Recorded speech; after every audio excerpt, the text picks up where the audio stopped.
Hello, hello. Testing the volume. Let me know if I sound okay.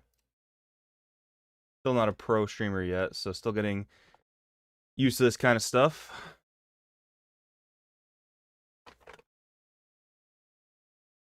All right. For those of us that are here now, how are we all doing today?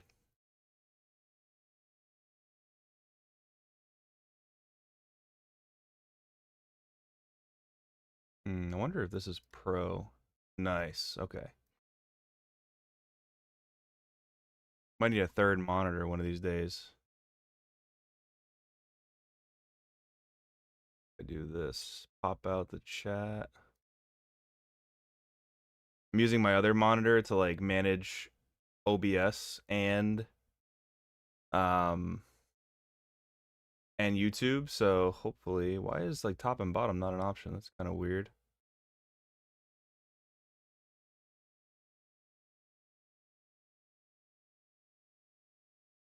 Okay. Cool. Okay, I think we have a good setup on the other screen.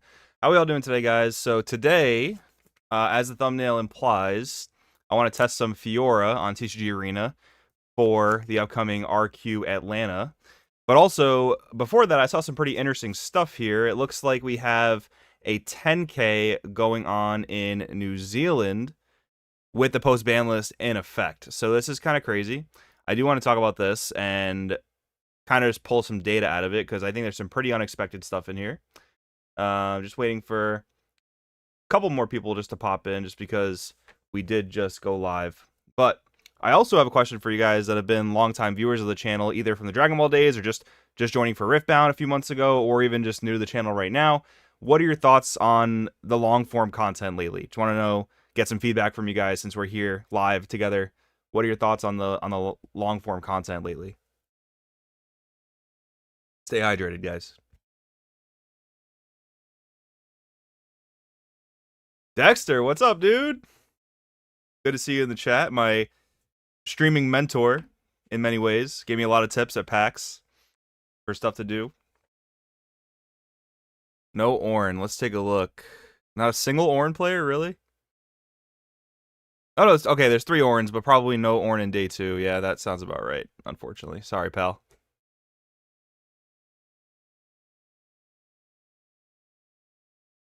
All right, so let's just go ahead and get right into this, then we'll get into the Fiora games. So, okay. There's a Riftbound event going on in New Zealand with it's a 10K event, 10K on the line. Obviously, that gets split up amongst Top Cut typically. And here is the overall room breakdown. So obviously, this is like total number of players. So if you take the 58 Aurelia, 47 Viktor, and we just kind of get a rough estimate of how many players without having to do actual math or use a calculator, we have 100, we have about 200, probably about 250 players. You're right, Dexter. It's not you. It's the deck. You're a pro. But yeah, so we have about 250 players at this 10K in New Zealand. That's the first thing. This is post-ban list. We have 58 Aurelia players. Okay, so if you guys saw the video I posted on Friday with Phil, the top 8 player from Vegas, best Aurelia player in the English-speaking part of Riftbound, essentially. He talked about how Aurelia is not going to be like a driving force of the format. Instead, it's going to be, more reactive because you build the deck based on what the rest of the format looks like. You tailor your counterspells to what the format looks like. You tailor your other interactions, your unit lineup even. Like Vex goes in and out of their main deck depending on what else is good in the format. But here, the New Zealand players said, F that. We're just playing Aurelia because it's deemed to be the best deck in the format, right? And we'll see what the day 2 conversion looks like to see if that ends up getting supported. And then Viktor at number 2 most popular is definitely not super unexpected. A lot of people have been putting a lot of stock in blue-yellow. Interestingly, no Lux. I think Lux was better, though, when, you had these, like, crazy Draven decks, like the Miracle and even the mid-range, where establishing your own units didn't even really matter that much because you don't want your opponent to just run over your tokens. Instead, it was more about the removal. But now, because of the fall of Draven, the tokens are more valuable in Viktor. So that probably makes a lot of sense as to why it's more Viktor based than Lux based. And then we go to 42 Kai'Sa. This is also interesting because like Kai'Sa's matchup into Aurelia is not really that fun because you are a targeted removal deck and their deck is full of deflect and ways to protect their Aurelia. So that can be very difficult, although Brynmere Thundersong did not get banned, so there's that part of it where you actually do have ways to shut down Aurelia's interaction entirely, and then set up different things to kill the Aurelia, maybe run it over in a combat if they leave it in a battlefield, stuff like that. So those are definitely options. And then the Viktor Kai'Sa matchup is interesting. Kai'Sa can play specific cards like Bellows Breath, like Cathian Rain, that are very good against Viktor, so there's that part of it. But depending on the Kai'Sa build you have, your deck may or may not be as well equipped to deal with Viktor, because that matchup can go either way, honestly, depending on the builds and how the format kind of develops. And then Draven, still 4th most popular. So, we tested Draven post-ban list in the last live stream, and it was still doing pretty good. I mean, granted, it was like 5 or 6 games against randoms on TCG Arena, but the deck was still performing pretty strong. Maybe like what it should have been if it had left the design room a little bit in more of like a balanced state, right? So I think that's part of it too. Draven, we don't know the builds yet. That's going to be the most interesting thing to see, is like which chosen champ are they playing, which hidden cards are they playing, is there any other like non-mid-range tech that we haven't seen yet? That's going to be one of the more interesting things. And then going beyond that, Fiora is the 5th most popular deck. A lot of people have been higher on Fiora since the ban list. I agree, of course. I think it's gotten a lot stronger. So, we'll be testing that in today's games.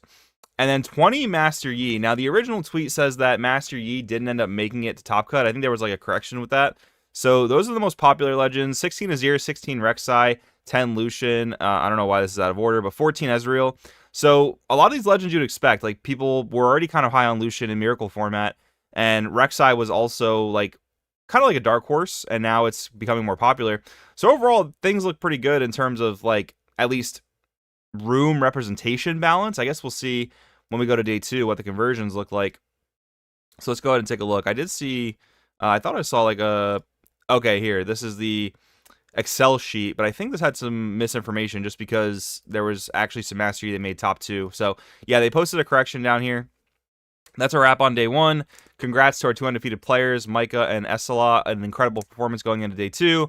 Total of 50 players have made the cut at 6-2 or better with the following champion breakdown. And I think they're continuing Swiss. Yeah, 4 more rounds of Swiss for a 250 player event, and they're gonna cut the top 8. So when you have such a high number of players and then you go into day 2 continuing Swiss, yeah, you're gonna be playing a smaller playoff, right? So let's take a look at what made it to day 2. So 12 Draven. Okay, so Draven was what, the 4th or 3rd most rep deck, and still was the highest converting into the day 2. That's kind of wild, right? That's kind of insane. There could be a couple things with this, like someone could have found a Draven build that is still just busted. That's totally possible. Or like if people are really just kind of migrating back to 2-drops, Draven can still do really well in that type of environment, because whenever Draven kills a 2-drop, which are very easy to kill, he draws a card, right? So that's a very advantageous part of the format. And also, the popularity of Viktor, again, running over those tokens is really good for Draven. Viktor goes to the 2nd highest conversion for day 2 with 8 spots, Aurelia with 7. So Aurelia being the most rep deck in the room, period, and then having this type of conversion, I think is really interesting. And then Kai'Sa and Master Yi did actually end up making 4 spots in day 2, whereas I guess the original information was just either falsely reported or whatever happened, some sort of miscommunication, not a big deal. And then 4 Fiora make day 2, 3 Sett, surprisingly, which I do think is kind of interesting when you're going up against things like Viktor, because you have Unyielding Spirit, you have ways to like stop these damage spells, which are really good. And then we have 2 Ahri, which I think from what we saw up before, only 2 Ahri entered the tournament, right? I saw, yeah, 2 Ahri entered the tournament, and both made day 2. So that's 100% conversion rate. That's kind of nuts, to be honest. And then we see 1 Misfortune, and Misfortune looks like it's the only one that would probably be running Dazzling Aurora. Like, you could maybe have a Sett build running Dazzling Aurora, but probably not. So I guess Master Yi could also be playing Aurora. That's very fair, too. So maybe the Master Yis were some split of Aurora and non-Aurora, and then Misfortune probably was playing Dazzling Aurora. So very interesting stuff for one of the first, like, semi-larger events for Riftbound Spirit Forge post-ban list. So with that all being said, we haven't seen any deck lists yet, so hopefully we'll be able to do a video about that on Monday. where we go over the deck lists from that event to get ready for Lille in Atlanta. But this is the deck that I'm playing today. It's Fiora. If you guys have been around the channel for a bit, you guys know that I'm a big fan of Fiora. I played it at RQ Vegas, and I am considering running it back for Atlanta.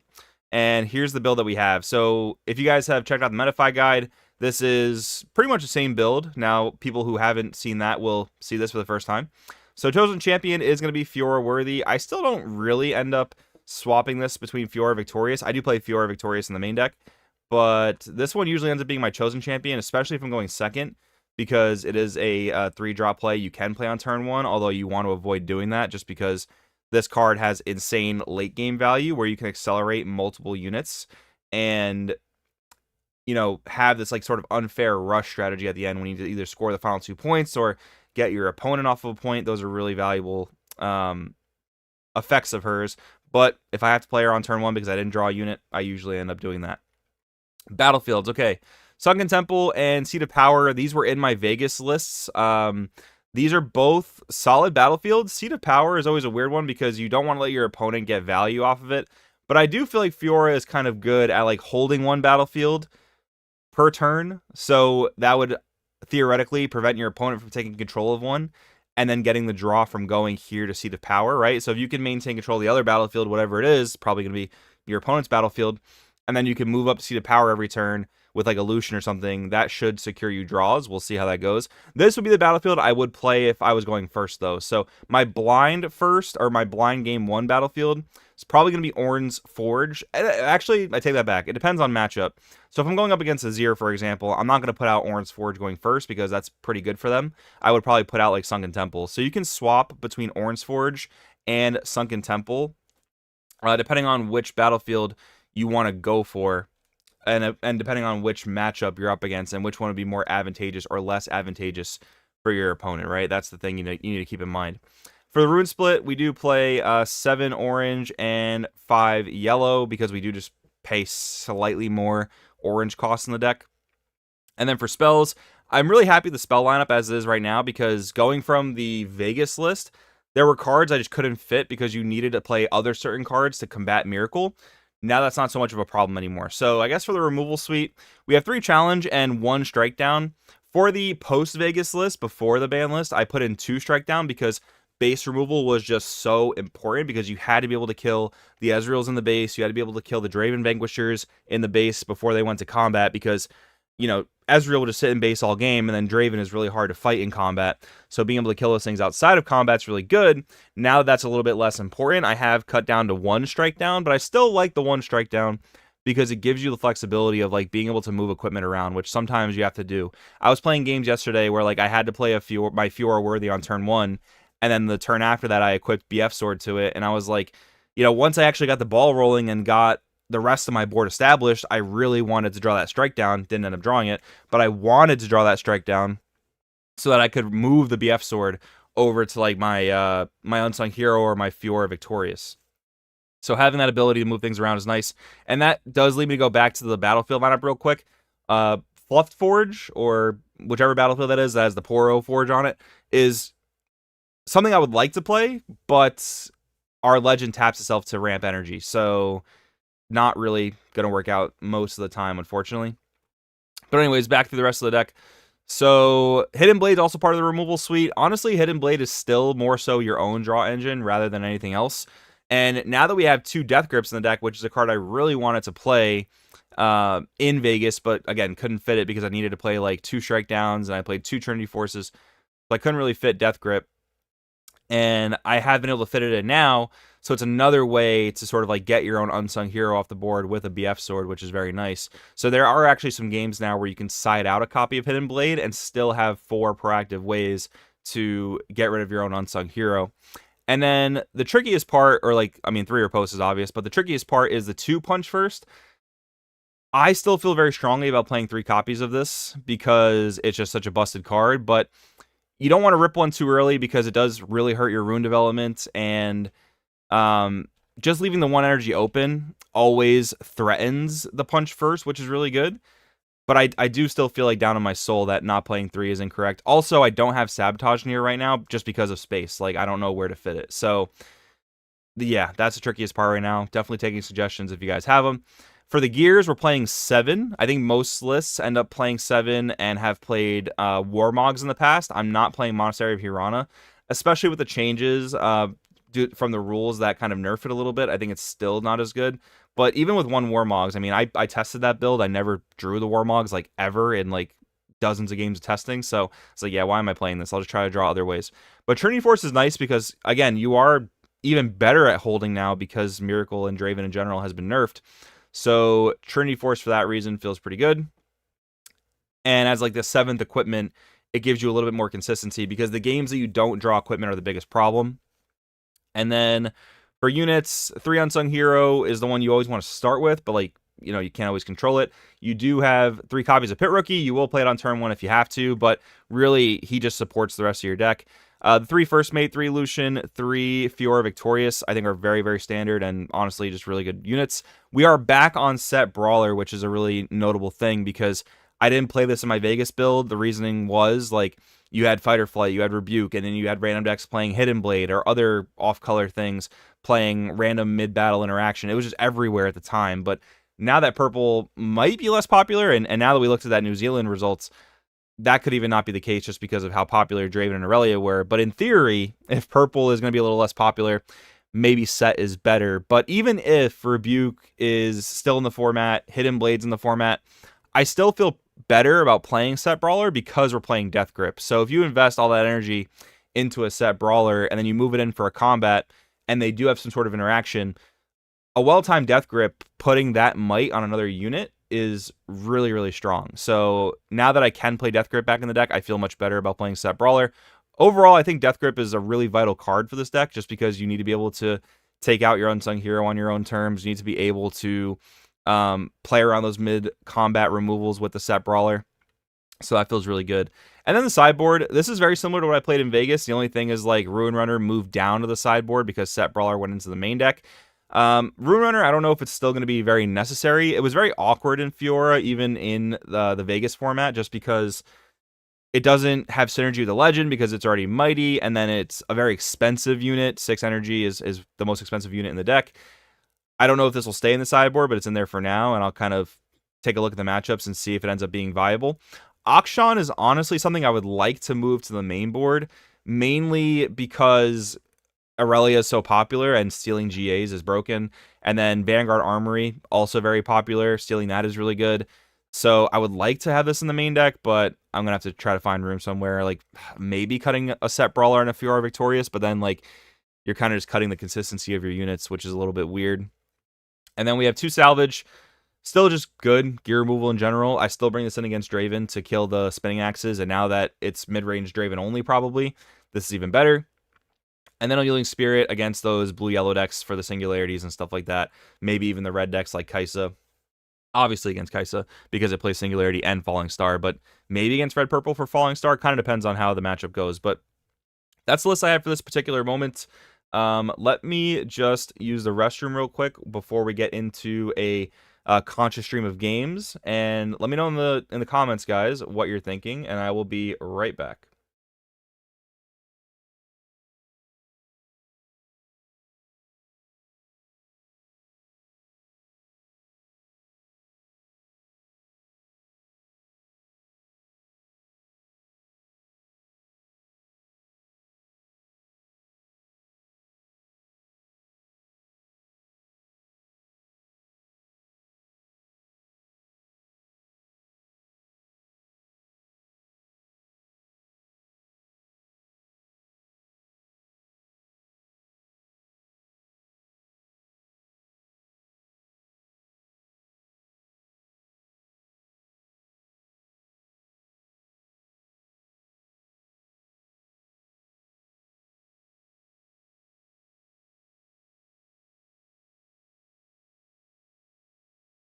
All right, guys, I washed my hands, I swear. So let's see. We are back, and the chat says, at Stomp the Horizon, cut a Strike Down and Fiora for 2 Akshan mains. So, yeah, that could end up being a viable thing for sure. I was talking about how I think Strike Down is valuable for the ability to move your equipment around.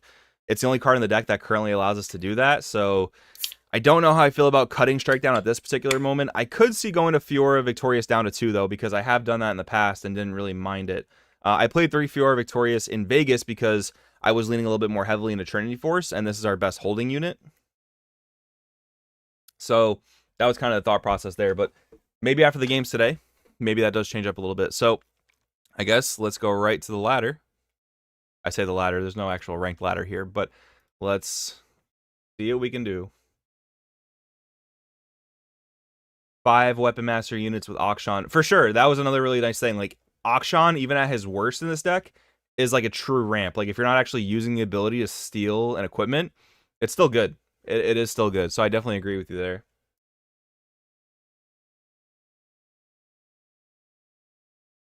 All right, let me get this mic out of the way a little bit. Here we pick the proper deck. All right, we're up against Ezreal. Okay, so this matchup is notoriously kind of difficult because the minusing of might is really problematic with Unsung Hero. But let's see. I think this might be an Ornn's Forge game. I also rolled an 18. Okay, so we're re-rolling. Rolled a 10. And he rolls a 20. Okay. So he gets to go first. DLHF. And let's see what we get. Okay. We open the combo. Unsung Hero, BF Sword. We're also on Ornn's Forge, which is pretty good. Challenge for the Ezreal Chosen Champion is honestly pretty perfect.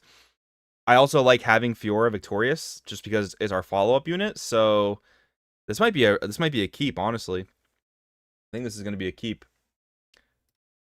All right, and I'll pass it over to him. Take my extra rune.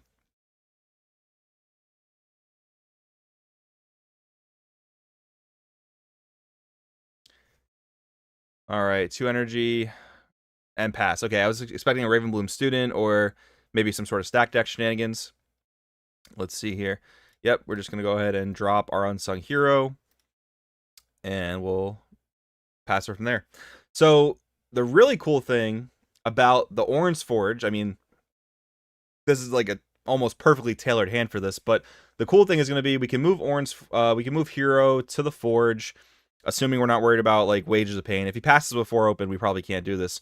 But if he does play Ezreal, we can move the Unsung Hero up. We can play the BF Sword for 3, and then still have 2 left over to challenge the Ezreal. That's going to be insane. He could do some shenanigans. Well, no, that wouldn't even really matter, because if he has 1 open, he's only going to be able to Stupefy. He's not going to be able to, like, Frigid Touch. That would be the biggest problem. And he is going to pass. Okay, so I can't do that play just because if I walk into a Wages of Pain, I'm going to be upset. So LOL, sorry to hear. I just BM'd so bad because I did like a party sign when he said not great draws. Okay, so yeah, we have to do this because we can't really afford to walk into Wages of Pain. And then we do this, we ramp. So that's 5.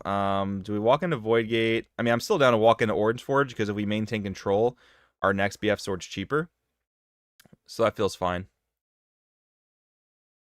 Pass focus.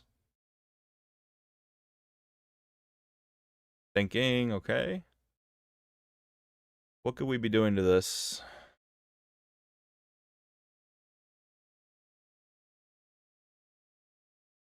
Pretty concerning, honestly, but 2 energy. Okay, still gonna Frigid Touch. I mean, yeah, that's okay.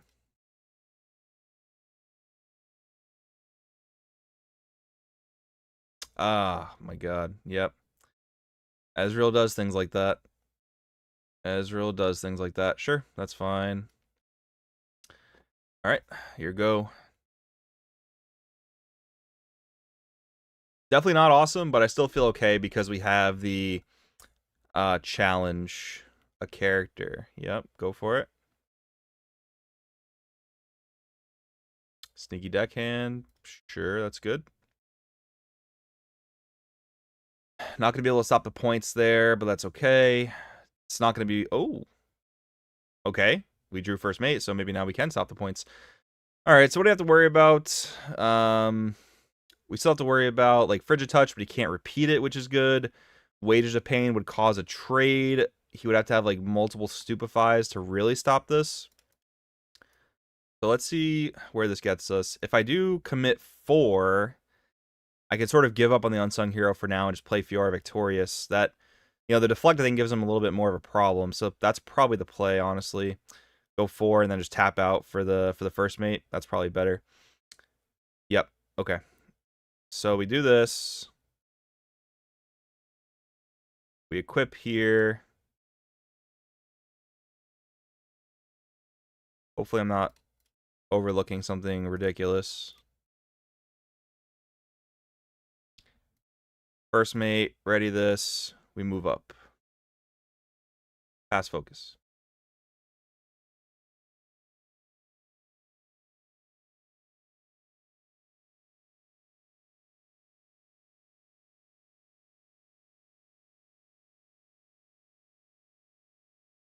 Yeah, there's just so many combinations of things that Ezreal's could have that it's really hard to think about all the combinations, but this deflect is going to give him a problem no matter what.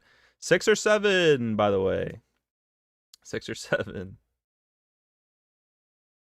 7 not... Oh, 7. Oh, yeah, I forgot.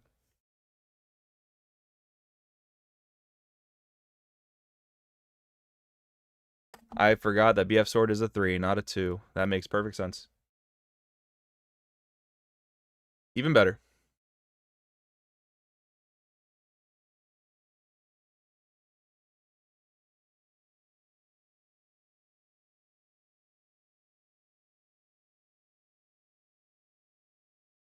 There's a lot of brain farts that go on when you're trying to like talk through plays and theorize how things could go, and then you just kind of miss what's like right in front of you on the board. So what could be done to protect this sneaky deckhand and ruin my day? Hopefully not many things.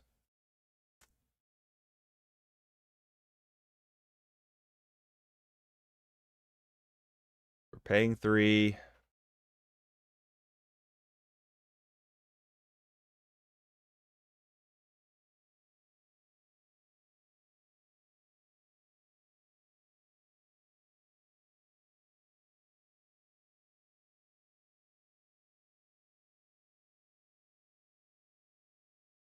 Just going for the rebuke. Our arcane shift. Okay. Sure, that's okay. Deals 4, but we don't die, right? Yeah, I guess we'll have to accept that. I don't know if I love that play, but I'll take it. Keep him on 6 runes. He does get the really early point score, but I don't know if that's what like New Ezreal's all about. Is New Ezreal more of like an aggro deck? Wait a second. What does this guy say? Banish a friendly unit, owner plays it. Okay, so because the sneaky allows him to play it in an unoccupied battlefield, that's why it works. Okay. Yeah, it feels weird. I don't know if that was worth paying all those runes, but we'll see. New Ez is tempo. Yeah, could very well be. Pitch Bellows Breath, draw 2. Now, it could be crazy, but obviously I really want to challenge as Ezreal in the battlefield. I still don't have to worry about repeated Frigid Touch, which is really good. So I think we probably kill it for free. My only worry is some unexpected shenanigans that I'm not accounting for. So my question is like, do I want to equip the BF sword to the Fiora to just make it hopefully an unkillable nightmare? If he had Rebuke there, he probably would have used it, I would imagine. Because, like, yeah, it would have costed a lot more runes, but it would have dealt with the problem more effectively. So we'll see what his logic is.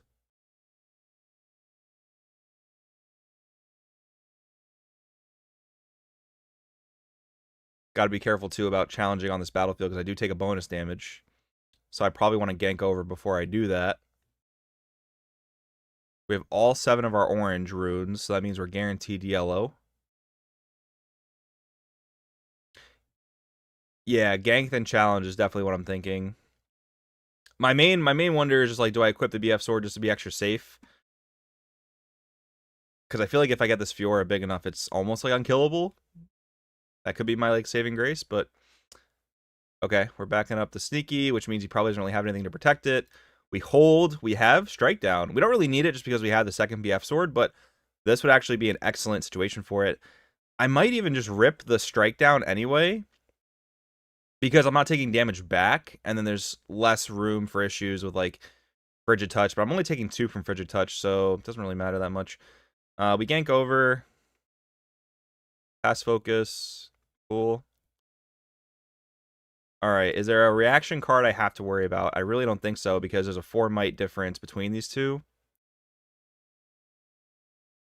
I still have cheaper challenge, so... yeah, I think this is pretty much fine. Then we can save strike down for when we actually need to move equipment around.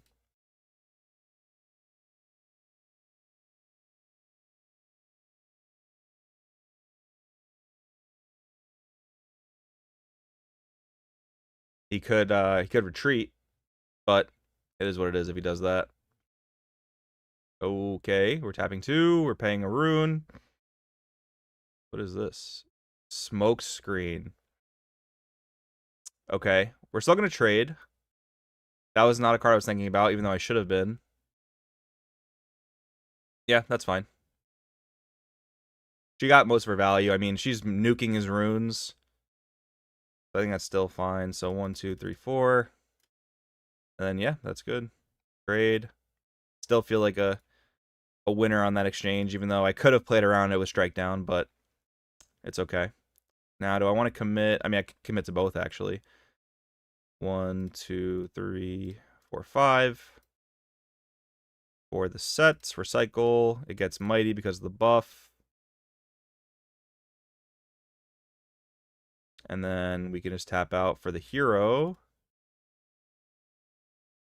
And we're feeling pretty good. I could equip the BF just because like a repeated Bellows Breath could kill it, but again, if he wants to like nuke his runes to repeated Bellows Breath the unsung hero, I think I'm pretty much okay with that. So yeah, I think we're good.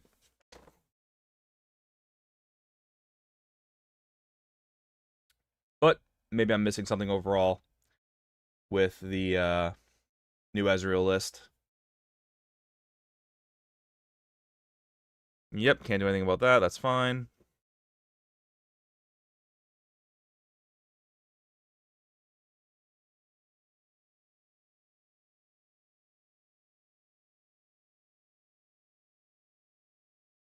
Yeah, even moving Unsung Hero into the Void Gate, like the bonus damage is not a problem.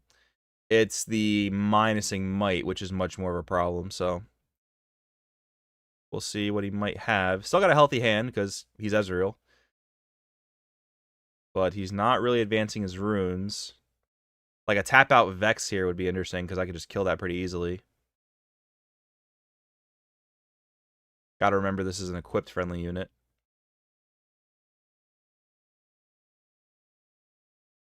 So while we're waiting for our friend to make a play, I am curious about your guys' thoughts on the content lately, the long form YouTube content that I've been posting. Been trying some new thumbnail stuff, some new production quality stuff. What do you guys think about it? Any tips for improvements? All right, we have one coming down. We're going to stupefy. Sure, that's fine.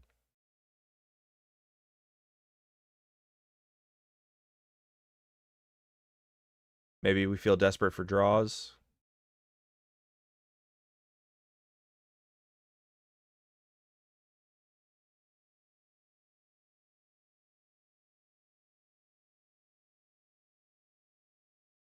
Two and 2 power coming down. Okay, so he's going to repeat the Bellows Breath. Yeah, I guess I didn't consider the stupefy. That's fine. Probably just being too greedy with my runes there. But still, I mean, he's on 3, so not feeling too bad about it. All right, so for 2, I'm not really very afraid of much he could do to that. Or do, and now I drew the riposte, so that's even better. All right, so we spend that buff. We go up to 8. That triggers our legend. And we go up here. Pass focus. Yeah. Looking back, should have equipped the BF sword. I shouldn't really count Ezreal out of being able to combo things with Bellows Breath. Man, what could you be doing now? Holy. Gust yourself? That's totally fine. Sure. We buff here. Don't have a unit to play besides Fiora, which we will play. And I'm putting this on her because I want her to be safe. That is going to cost a power. And then 1, 2, 3, 4, just because we have free energy to commit. Nothing at 5 energy that I'm really afraid of accelerating. So I once again don't feel a need to equip BF Sword to this, but yeah, let's just not be greedy again. That should be fine. All right, so we're gonna be an 8 might here, and we'll pass. Still holding up for a post. Simonade, long is fine as long as it keeps its quality. Doing a great job. Appreciate that. Appreciate that very much. Gonna keep trying to do my best.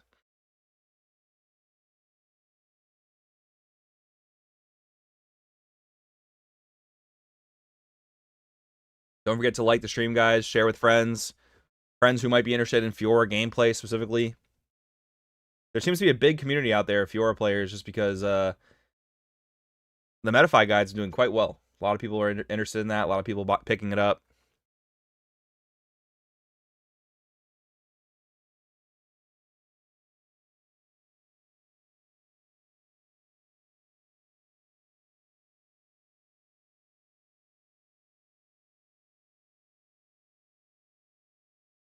All right, so we can go sneaky into the Ornn's Forge, but like, where's that really going to get him? Not sure. Luckily now I have the riposte to protect this Fiora as it goes in. That's fine. Still don't think we need to use a strike down yet. If he develops something like a Vex or something really problematic in his base, that's where I would use it.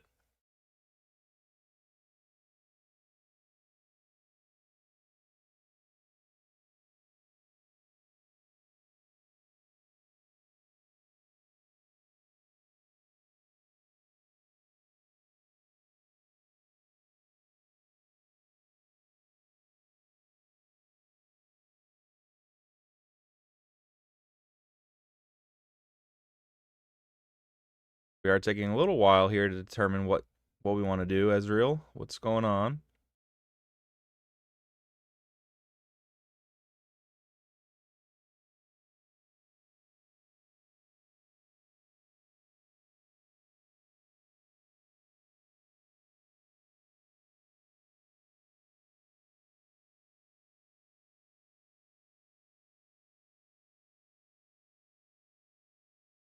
Would buying these cards be worth it now, or should I wait and see what Unleashed brings? I mean, I think that's a contextual question. Like, are you going to start playing locals right away, or maybe not until Unleashed comes out? There is still a month in the English-speaking parts of the country, or of the world, I should say. Okay, wins Singer to bounce his own deckhand back. We hold here. Wow, the first mate draw is insane because we can just move Fiora up and then bring it back to safety. Okay, yep, so this scored, so there's no reason to keep that there. We'll go up here. We'll take our point. We will play a first mate. Bring this back. We are on 6, so feeling pretty good about next turn, especially with riposte. But anyways, only able to play when Unleashed is released, so probably should wait. Yeah, I mean, it's not a bad move. I mean, I guess the other question is, do you want to play Fiora? Because, like, if you have a legend you know you want to play, you might as well pick the cards up now, because things like Sett Brawler are pretty unlikely to be bad again, I would say. So, like, yeah, the thing about this deck, too, is, like, it's not actually super expensive, because so I think Sett Brawler is like the only epic that I play, besides the ones that come in the Fiora champ deck, which, again, they come in the champ deck, so they're pretty reasonably priced because of that. So if you want to play Fiora, I think that picking up the cards now and then just picking up whatever small bonuses you need from Unleashed is probably a good way to go about it.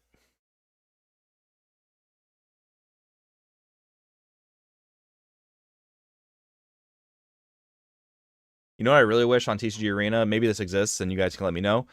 In the deck builder, I wish there's like a one button you can click to like max rarity your deck. Because I like to pick the fancy arts on like my deck building websites, and then when I import it, it always just imports the base version.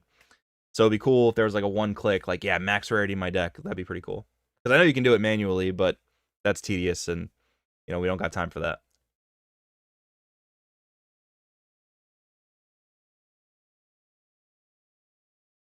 All right, my friend, you have scored with the Wind Singer. What is your next play?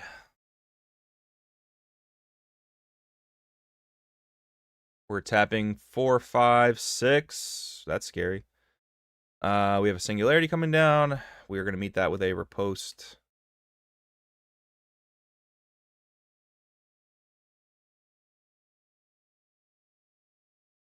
Going to make that a 12 just because we don't want that guy getting killed, but I think that pretty much wraps up the game because how can you stop me from double scoring with one open?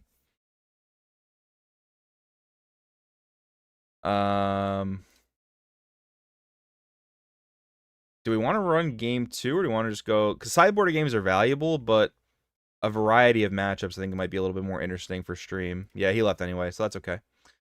All right, let's go into the next one. All right, first game of the day, win against Ezreal. I think he played it pretty well, just because like he didn't commit his Ezreal too early, although, you know, he'd have to be thinking about specifically like challenge and stuff like that. But overall, felt pretty good. He was comboing his spells pretty well as well. All right, we're up against Sett. Okay, same color combo is interesting. Sunken Temple, probably too good for him. We know that Seat of Power is for when we go first. So this will be our battlefield. Can we win a roll for once? Let's see. No, we cannot. Okay, very good. All right. Not so great in terms of turn 1 plays. Challenge I could see being valuable. First mate, we are going second, so I can play first mate on 1 if I absolutely have to. But like, holy, this is rough. I mean, we don't have equipment, so I don't think I can afford to keep strike down just because like what if we just don't draw equipment? That's gonna feel horrible. Death Grip. I think we have to throw that away. We are playing 3 challenge, but like throwing away all base removal feels pretty horrendous. So I guess we'll do that. It's not ideal, but we'll do it. This one I could see not going so well. And this is one of the Fiora's hello? What? He just played a Rune Runner on turn 1. That's funny. Wonder if he's trying to just psych me out or something. All right. So we're on 3. We could just drop a first mate for no reason. I don't really love it, but we can follow it up with a Doran's Blade.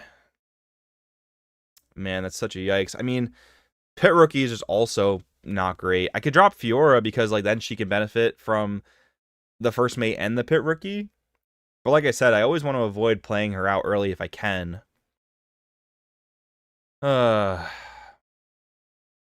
I don't know. My intuition's telling me not to do this, but give it a shot. See if my utility units can pull their weight.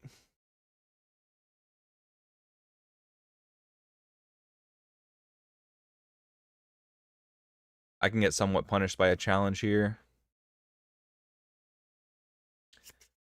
Pit Rookie, buffing that. I wonder if it's just for a draw. Yep, that's going to be fine. Yep. Okay, removes the buff, takes a draw. I feel okay about that. 2 energy open. Am I really worried about punch first this early? Maybe. I don't know. Okay, we drew an unsung hero. What can I do to get mighty? I can move over here. Doran's Blade will cost 1. I can play first mate. I can pull back, right? So 1, 1, 2, 3. And I have 1 random energy left over, which isn't honestly so great. So, I mean, I would love to go kill the Sea Monkey. I feel like it's just going to cost me my Fiora if he does decide to rip a punch first early, but that would be crazy, right? That would just be absolutely crazy. Because I can drop Doran's and first mate now and then kind of go that and not lose any runes. So we'll give that a shot.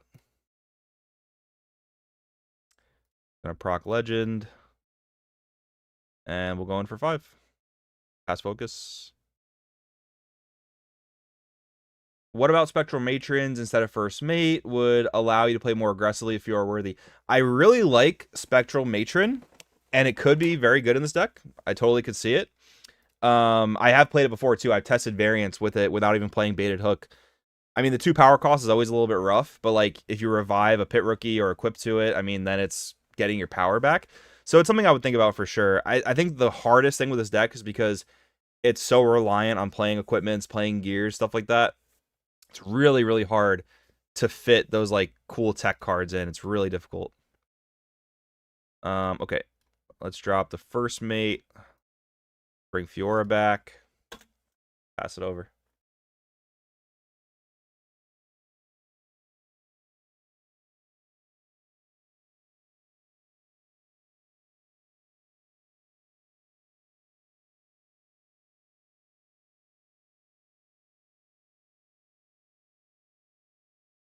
Yep, that's going to be fine.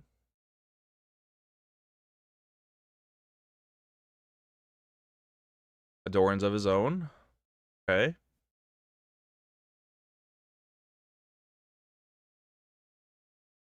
All right. He's going to equip. Oh, is he not going to equip? If I get an opportunity to kill this, that's going to be huge, which I think I just drew the opportunity. Well, I had Pit Rookie already, so that's fine. So, okay, this is a 5 might unit. I more or less have a free way to kill the Sett Brawler. And I can actually go in and then draw with the buff after, right? Okay, yeah, I'm seeing the vision here. Okay, so if I play this, right?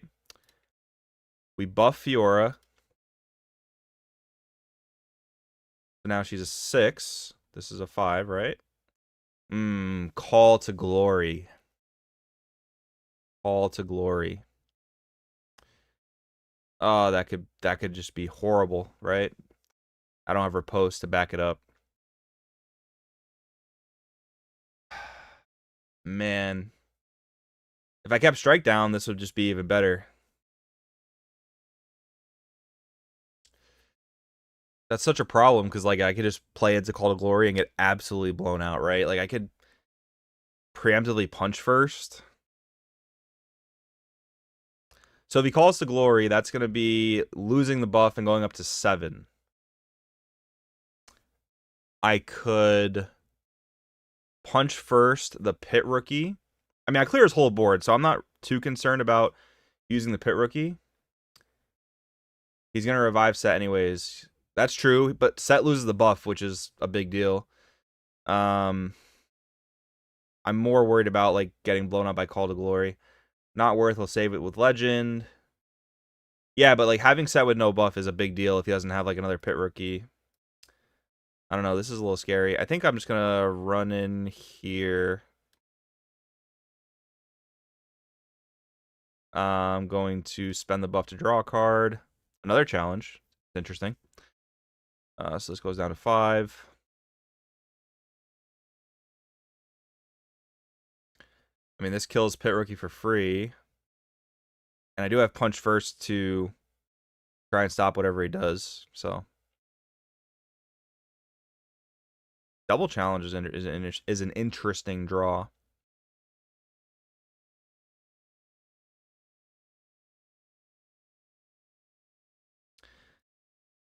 Okay.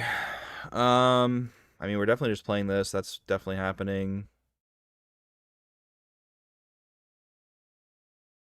So if he does go to 8, I defend pretty effectively with Punch first. If he has another buff he can play, that would be the problem. All right. We'll go with this. That's the hardest part, right? Like, if I knew what his hand was, obviously I could play around this perfectly, and that's where Sabotage would be good. But, like, if he has Call to Glory, challenge is wrong. If he doesn't have Call to Glory, challenge is right. Because getting the buff off of it is honestly very valuable. But if he goes over to First Mate, whatever, it's fine. If he goes over to Fiora, that's where I start having to try to play defense. Yep. We also know he has the Rune Runner in his hand, so we'll see if that ends up coming down. Not too concerned about Rune Runner, just because, like, I'm not playing a ton of targeted stuff besides challenge. I do have 2. I say that, but I have 2 challenges in my hand, so that would be kind of annoying.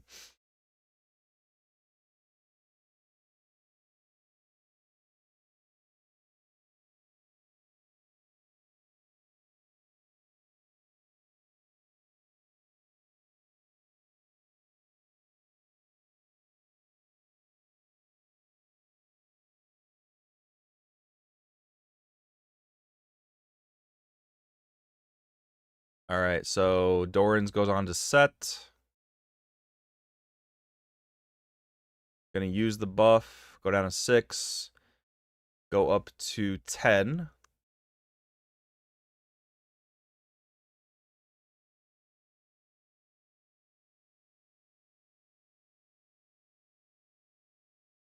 Not equipping. Okay, sure.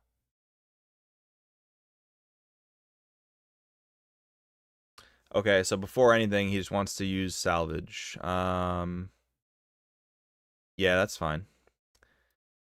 I probably fumbled this a good bit just because, like, I was worried about too many combinations of things. Main deck salvage is also very interesting. So this is down to 3. Okay, so now he wants to equip. Interesting. Okay. A little greedy not using the buff.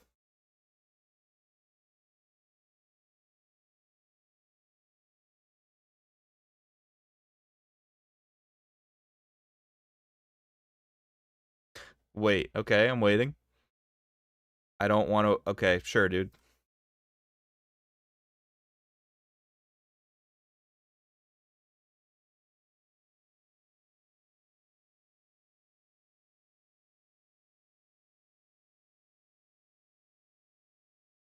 Okay. Yeah, I mean, we're just gonna do this.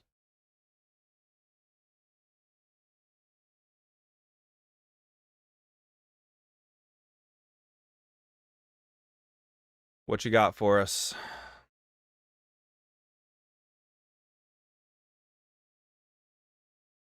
Punch first of your own. Makes sense. So that's gonna be a 10, right?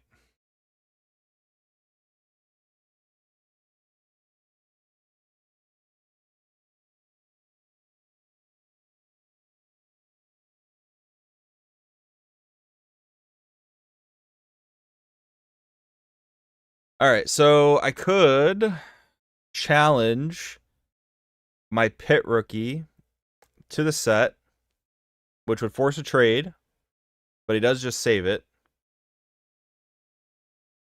He could have other stuff to follow up. Not having equipment is really, really bad here. Yeah, that's fine.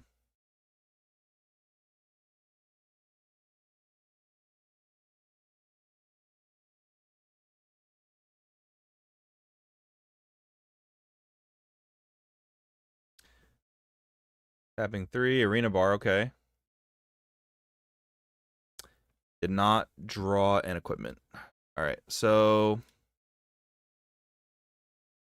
I mean, at this point, we're kind of just like backing this up, playing more units, I guess.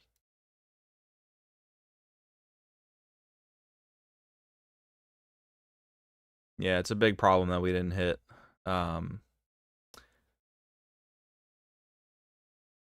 Did not hit any equipments. All right, you're up.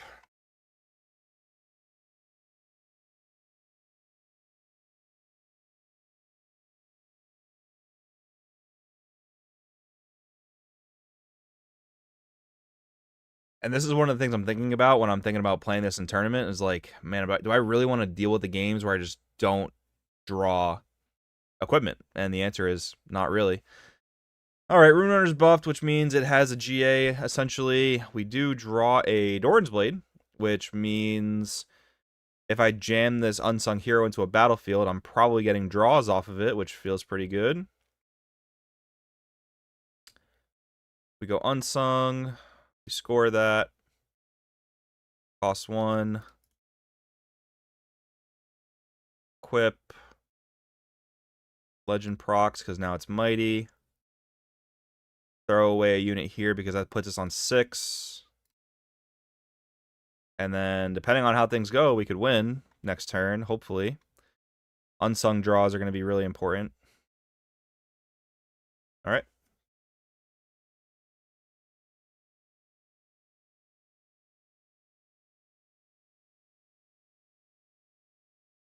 Yeah, just like I talked about before, this double challenge looking in the face of a Rune Runner is not awesome. But... oh my god. You gotta be kidding me, dude. Oh no. That is not good. How do I give this to you?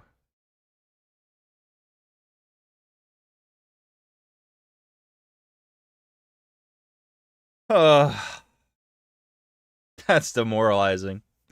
That's super demoralizing.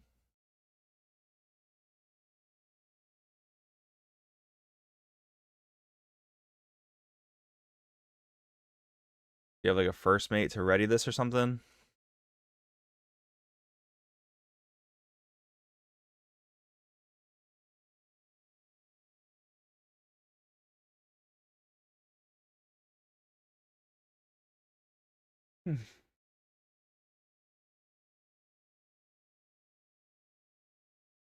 I mean, you still got to move up to both battlefields, so.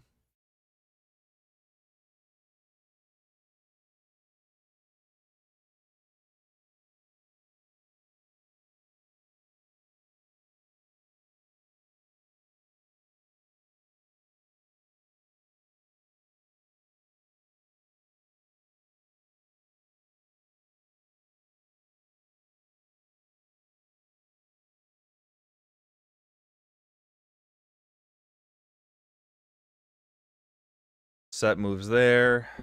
Do I get any value from challenging this? I mean, he still has energy to interact, obviously, but I would be able to force him to use something, or potentially just make this Sett fail to attack, right? Because I can challenge first mate to Sett, and if I do that, Sett pushes back.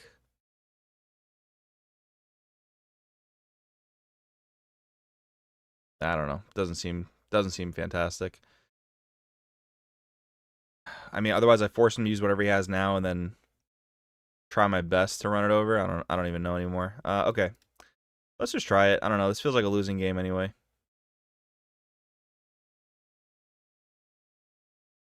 Obviously, he's running over Unsung Hero, right? There's just nothing I can do about that. So maybe I actually challenge the hero to the Sett. Yeah, that seems better because I'm losing the hero literally no matter what. But then he's thinking about punch for shenanigans. I'm giving him an open battlefield. Ugh. But I don't have it. I just don't have it. So deal 3 damage to that.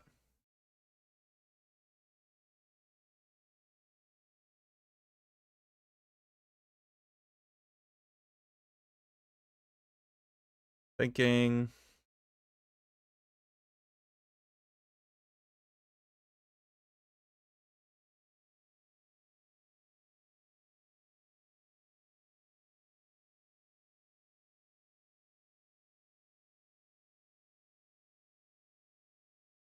Okay. I'll take a trade.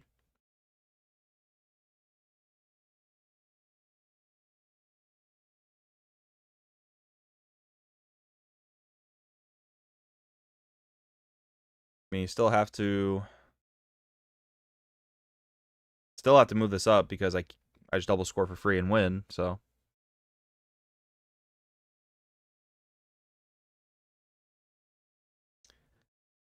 Where do you guys think I went wrong this game?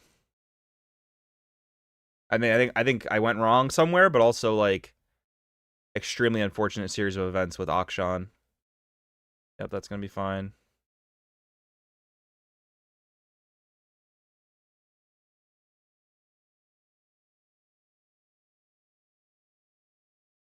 One, two, three.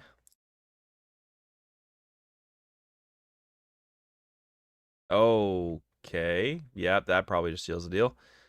That's fine. Yeah, this one's probably an L. 1 second. Extremely awkward draws. It happens. Let's see. I can run in an unsung hero just to see what I draw. Because we did get the Doran's Blade. Do I get value from challenge with this? I mean, I lost my Fiora already, so I'm not... No, I don't even get the draws here just because we're not going to be mighty.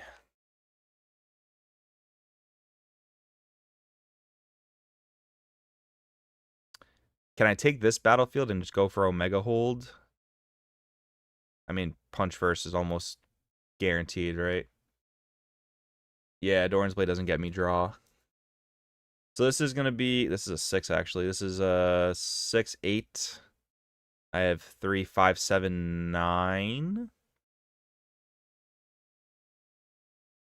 I mean, sure. We just try it, right? There's no reason to scoop here because, like, I could get it. He could have no means of buffing himself.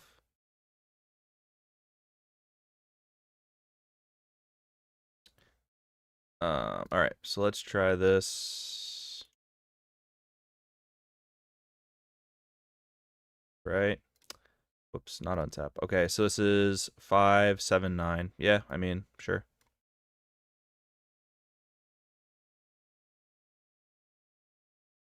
He's also 9. Oh my god, I miscounted because he has the 5 here instead.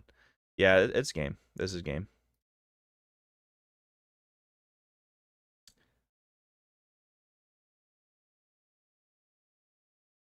All right.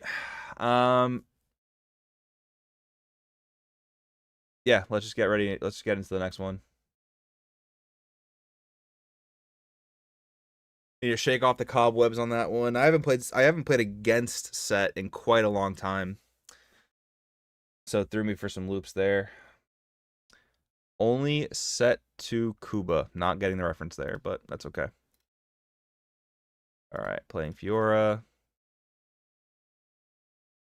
Give him a wave. Shake off the bad juju. We're up against Ornn. Okay, so Ornn's Forge doesn't seem too good. Honestly, this could be a seat of power game just because he's not playing a lot of units. So let's give it a shot. I'm down to give it a shot. Aspirants, okay. All right, I get to go first. Nice. We have the hero. We have a Doran's Blade. Awkward pairing. Punch first. We only play 2, so I don't feel good about throwing one back. I do want to keep the blade because we need equipment regardless. So let's do that. Okay, hidden blade is awkward, but could be okay.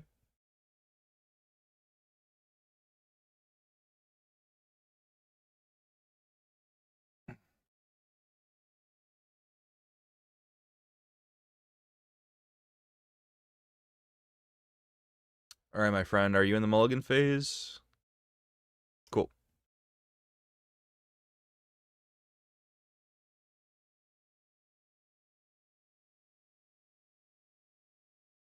All right, it's a 9-point game. Thank God we drew the BF sword for turn. Oh my God, my eyes just rolled to the back of my head. Holy. Okay, feeling pretty good.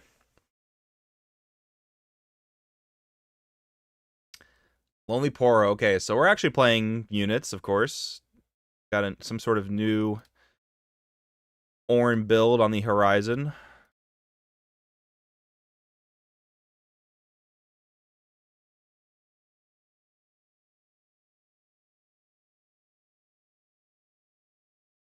All right, let's see yet again how someone can mess with my unsung hero draws. Happens every time. Let's see.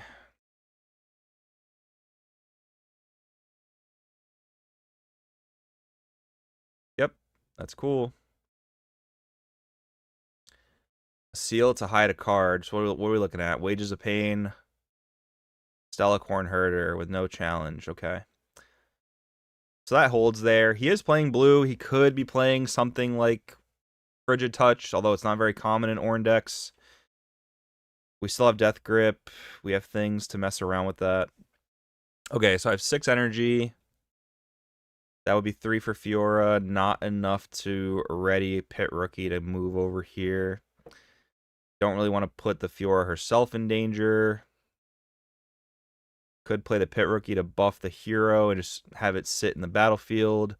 Make it awkward for him to move around the Stellacorn, which seems like a pretty good idea. And then worst case scenario, we do have the Hidden Blade, I guess, and the Death Grip. I think it's a Pit Rookie to buff this.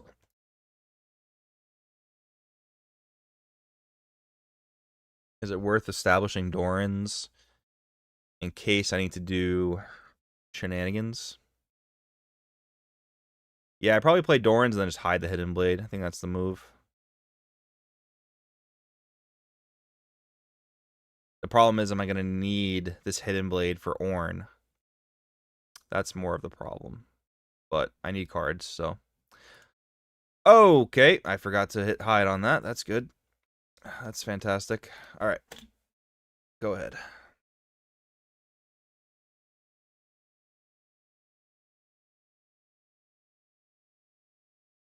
It's all the past. Sounds good.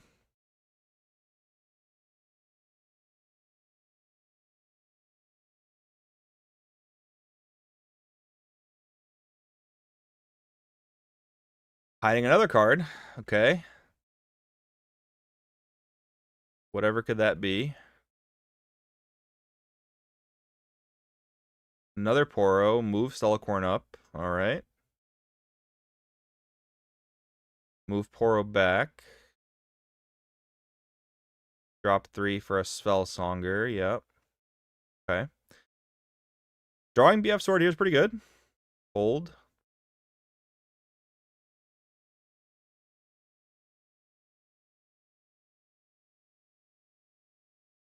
I didn't recycle a rune, right? Body rune. Yeah, okay. Gotta recycle that. Okay. 3 open for Death Grip, Hidden Blade, Shenanigans. I probably get a draw off this unless it's like a Wages of Pain, in which case we trade, which I'm okay with. If I do equip the Dorans, I go up to 7, so I would not lose to Wages of Pain, which I think is pretty good.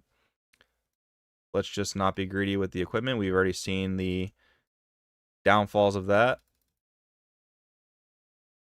Go 7 here.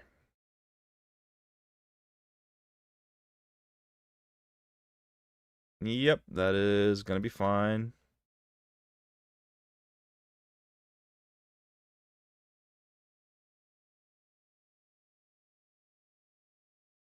Sure, thinking.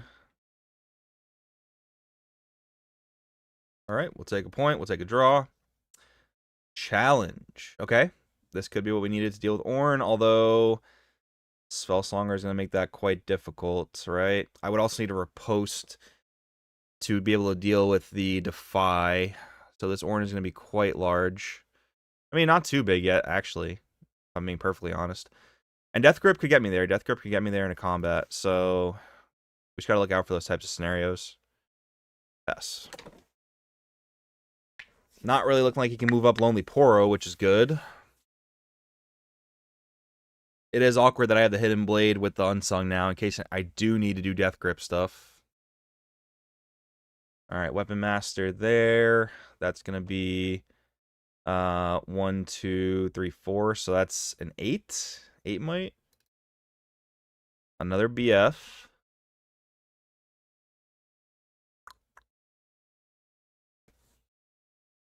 Pretty much just need to hold the line with Punch first, really. I think that's my move. Another BF. Probably throwing it on the Pit Rookie, because if I am going to Death Grip, it's going to be the Unsung into the Pit Rookie, right? No Legend Ramp, which feels kind of bad, but that's fine. Don't really care about challenging these Poros. They're not really threatening much. I don't want to play Fiora yet because I need the energy open for at least 3 mana. Yeah, let's do that.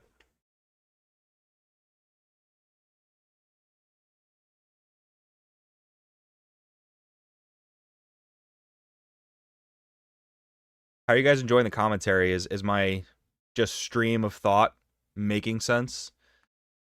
Let me know. All right. This is 10 here. I really don't want to pay deflect 4 just to get defied, so gonna target myself. So that's gonna be 1, 2, 3, 4. Okay.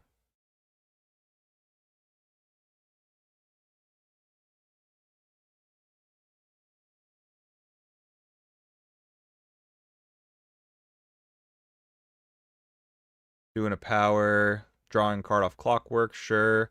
He did bolster his hand with the Consulta Pass. Feels pretty good. Another one. Did that one pay power? Yeah, okay, he sent a rune. Hide a card with Ornn. Alright. Honestly, if he, like, doesn't hit Shurelya's or whatever, I feel... I mean, there's also going to be the Azir, which would be annoying, but I feel pretty okay just kind of going for the Omega hold. I'm sure I'll get punished for it one way or another, but... Okay, is Ornn actually only at 10, right? 1, 2, 3, 4, 5, 6. Yeah, okay. So we hold here at Seat of Power.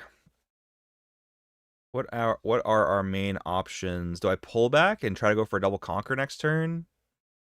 Beating over Ornn doesn't seem impossible. Maybe I just hold here and then go for the conquer here next turn, right? Because I can play Sett, obviously. I do have first mate as backup.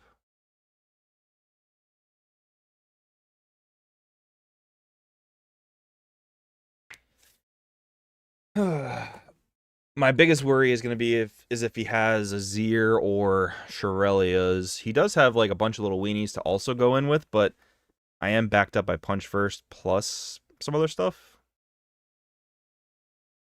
And then I have the potential to put a bunch of things in active with like Fiora, First Mate. My main question is like, am I going to get greedy if I don't pull this back? Am I somehow going to get severely punished for that?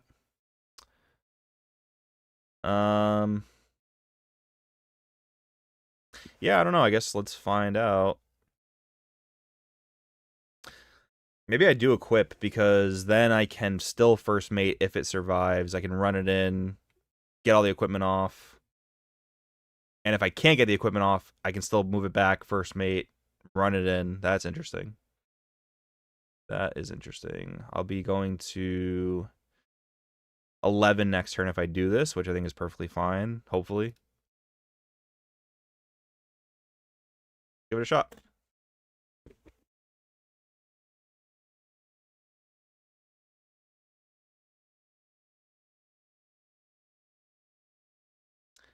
Third consult. Yes, we have not drawn Riposte, so that is fine.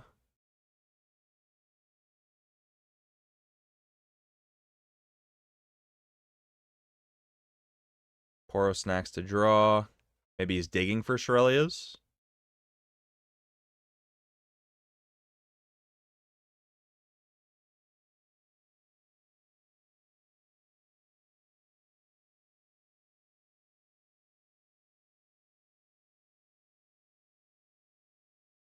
Okay. If you're going for Omega Hold, I'm winning that race.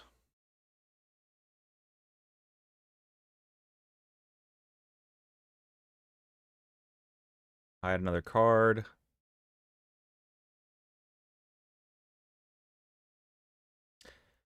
Yeah, I mean, if this is the route you want to go, I'm kind of down to just stare at each other awkwardly across battlefields. I also just realized that Death Grip would also get all my equipments off, so that's pretty good. We do draw a Hidden Blade. Is it at all worth, like, trying to take this battlefield? I mean, it's not like he's going to have a ton of battle buffs. I mean, there's Cloth Armor, which is +4 because of Spellsonger, which is annoying. Is there a mid-battle card? I mean, Vilemaw is not out yet. That 7-drop -10 might is not out yet. I can easily challenge his Clockwork Keeper just to get the might down. But I also just feel like he's stuck, right? At least I think he is.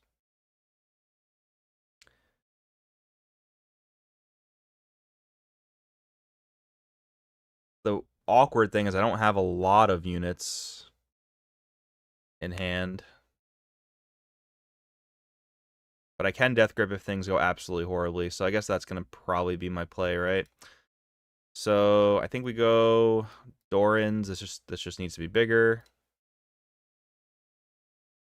We pull back. We first mate. That's 1, 2, 3. We still have 1, 2, 3, 4, 5, 6 left over for Death Grip, for Punch First. So I think that's fine.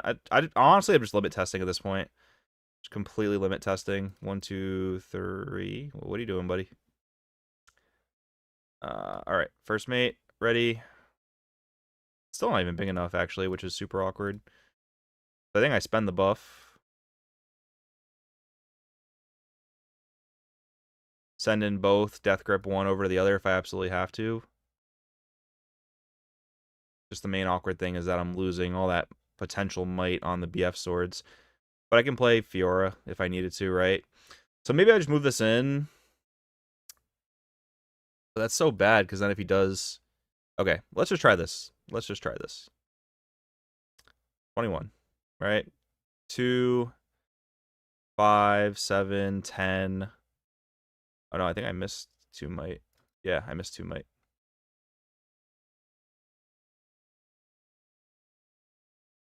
2, 3. Sterax, okay, that's big. Sure.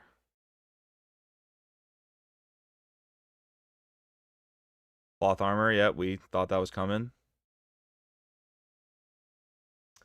21, so we're currently tied.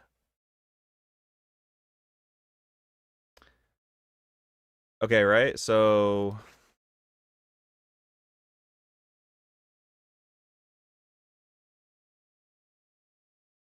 21, 23, 15, 23. I mean, I'll let this push. You can't really stop me from... Am I just overthinking this? Like...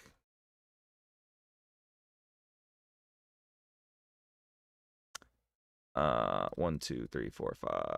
I mean, unless you want to win wall. That can't be defied, my friend.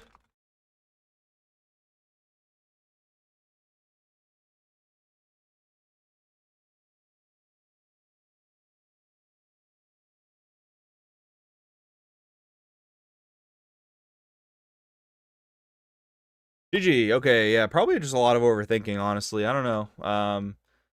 You guys let me know if I was overthinking. I got to use the restroom again from drinking a bunch of lemonade. I will be right back.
All right, I have returned. Let's see. On to the next one.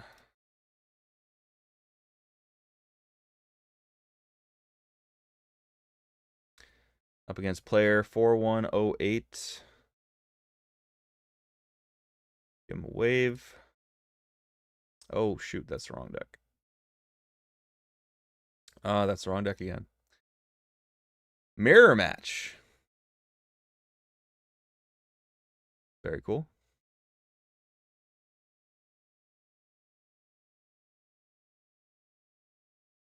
Alrighty, we're up against a mirror match. Admittedly, I've not played many mirrors, but we'll see where this one takes us.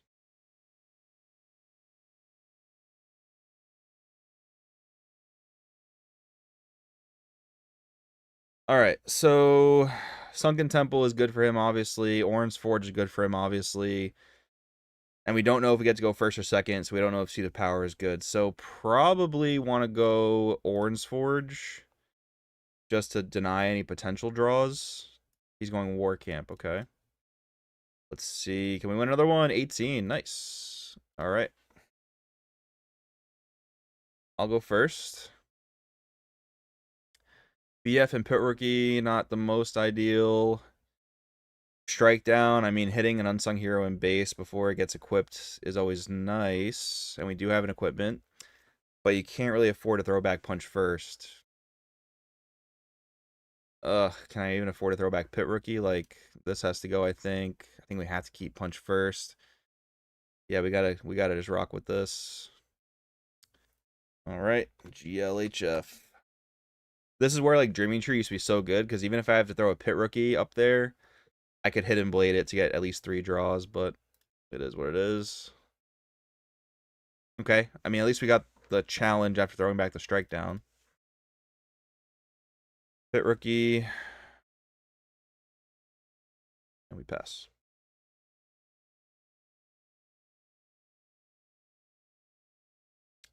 Alright, Fiora on turn 1. I mean, yeah, that's challenge. Well, I'm not gonna have enough energy to challenge it. War Camp, Ornn's Forge. Saving one on BF Sword doesn't technically matter, but I deny him from being able to go there for free, which is probably important.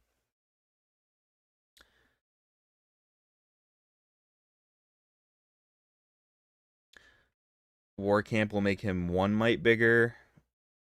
If he has equipment, it's going to be more than that, but I mean, I know he's in a bad spot because he had to play a turn 1, right? That's crazy too, by the way. What is this, like, the 4th game? We haven't drawn Lucian a single time? Hello? I need to double check it's still in my deck, but alright, we go here. Score that. We play this for discount. Ramp this. Go ahead. If you really want to fight me, I do have punch first. This is what I'm talking about too, man. Like, I would love to go and make my runes, like, look nice. But that just seems so tedious on TCG Arena. On any gameplay platform, honestly.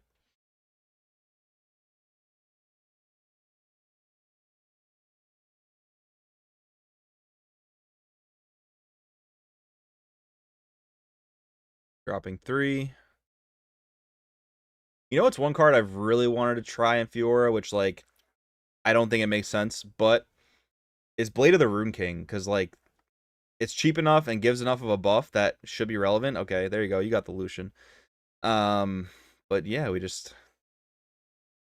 Having to kill a unit to equip it is the biggest problem for sure. Alright, so he's going to ready the Lucian. Going to go to War Camp. Sure, that's fine. I'm holding at Ornn's Forge. I do have free challenge as a result. If I wanted to get, like, crazy, I could double challenge. Yeah, I would lose Pit Rookie, but he would probably lose more than me. Okay, this is interesting. This is actually getting pretty interesting. I mean, 100% we're challenging the Fiora. The question is just, are we doing it to the Lucian as well?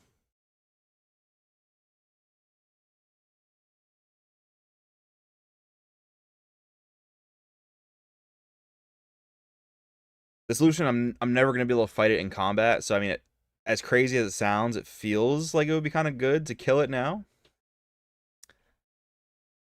I will not be able to establish my own creature by doing this because I can't play Fiora and do this in the same turn. I also don't have anything I can actually hit with Hidden Blade, which also feels pretty bad. But this Lucian just gonna get more and more problematic is the big deal. We know we kind of bricked on units, right? Yeah, maybe it's just not the play. I mean, I'm worried about getting challenged myself if I just drop Fiora into my base. This is extremely awkward. I could if I no, because I'm not gonna have enough to play Death Grip.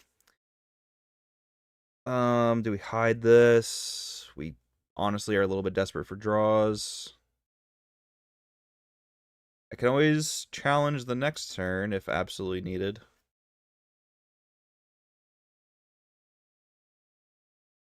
Yeah, let's go with that.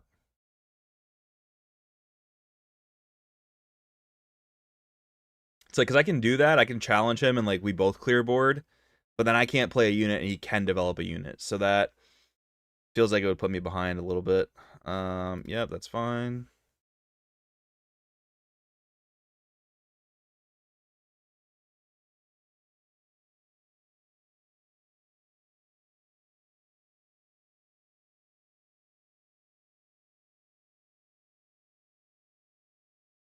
First mate, okay. Gonna fight me here 5-5. Get punch first. So like my thinking is like I can punch first and then kill Pit Rookie on my own terms after. Obviously you can match with a punch first, but it's still gonna be a trade. I'm absolutely destroying my runes by doing this though.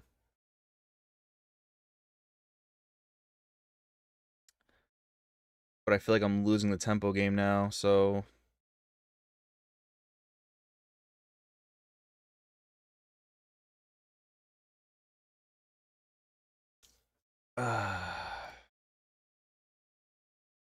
let's try it. We're trying stuff.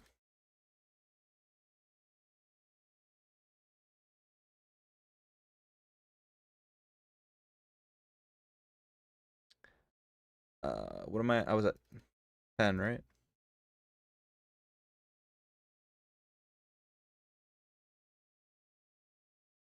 What do you got for me?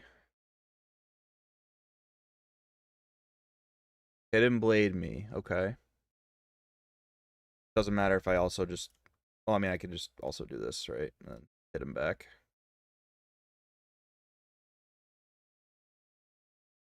Good riposte. Valid.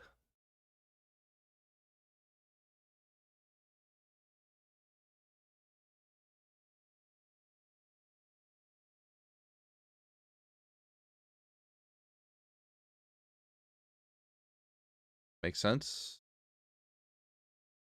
Yep, that works. I draw 2. This dies. We finally hit a Lucian for the first time in I don't know how long in any game at all today. So let's see where that gets us. Pretty much just casting a Lucian or casting a Fiora. I feel kind of good about casting a Fiora, actually.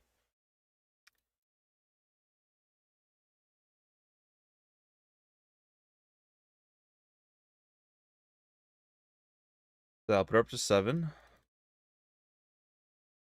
Pass back.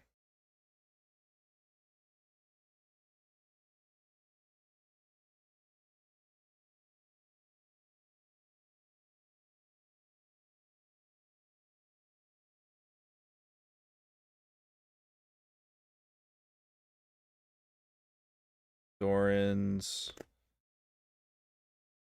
Yep, put on first mate, ramp, makes sense. Sure, you got that.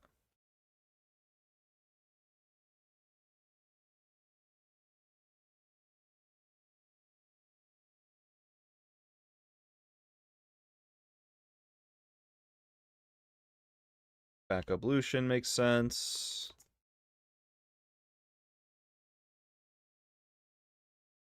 He can't punch first. That's really important, actually. Really, really important.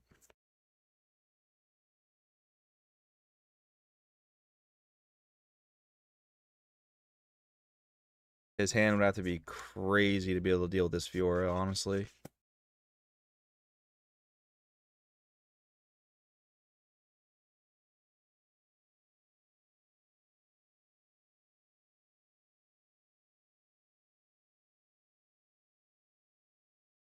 All right, back to us.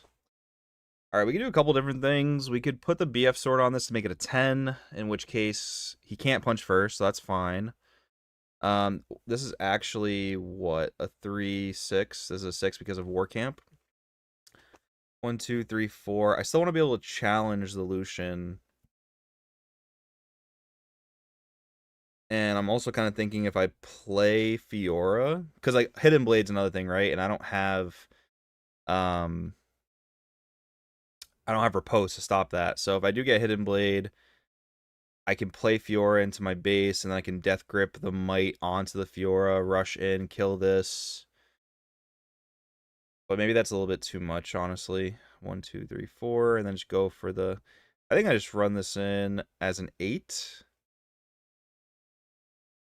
I mean, if you main deck Salvage, that's crazy, right?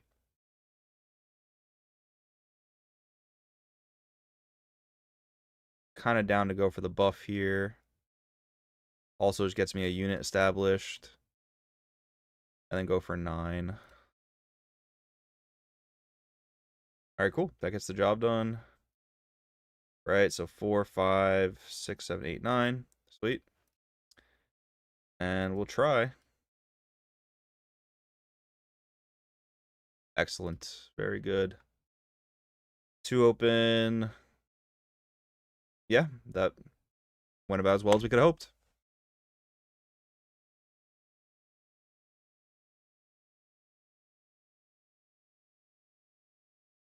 Dropping 5, probably a Sett.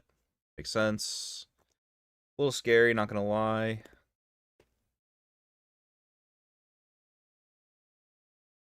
We have used 2 challenges, right? Yep.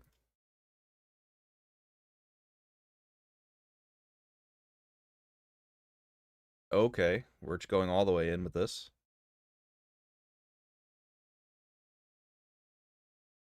I wonder if Death Grip is going to catch him off guard. It'll be an 8. He can only equip once, which is actually a big deal. Because I have shield as well. Yeah, I think he's kind of cooked.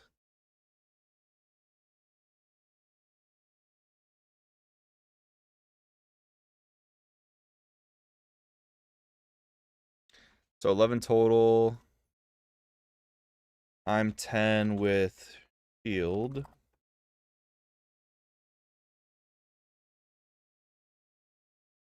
Cool.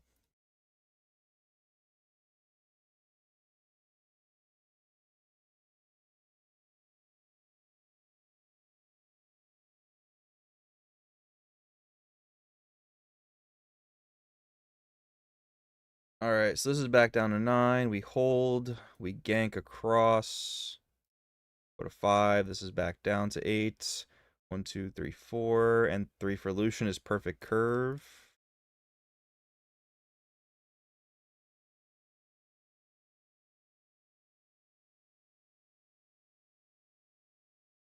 There we go. That was a very quick turn. I feel like I've had a lot of quick turns today, which is pretty good.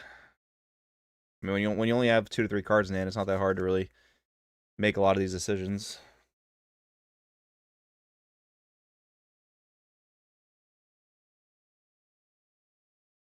Yeah, you got the early challenges. GG. All right, cool. Anyone keeping track of the matchups? I'm kind of already forgetting what we've played against. We played against a mirror match. We played against Sett. That one did not go well. But so far, I think that was the only loss, right?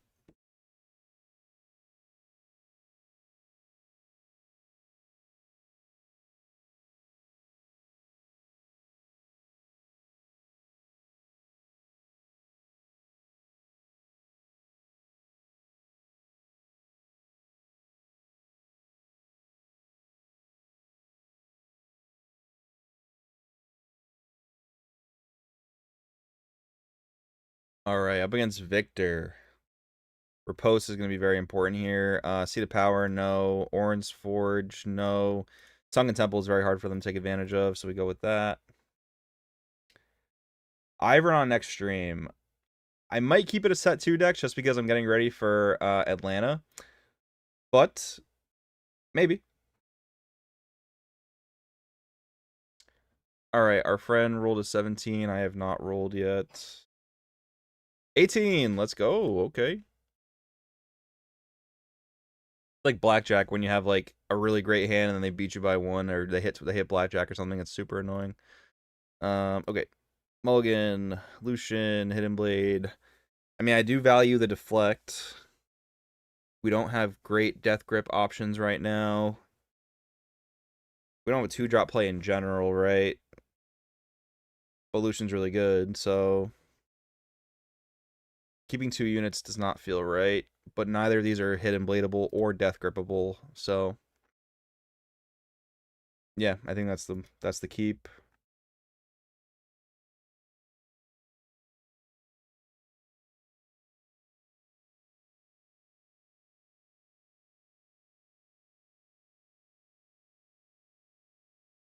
Okay. That's what we needed. And we got it.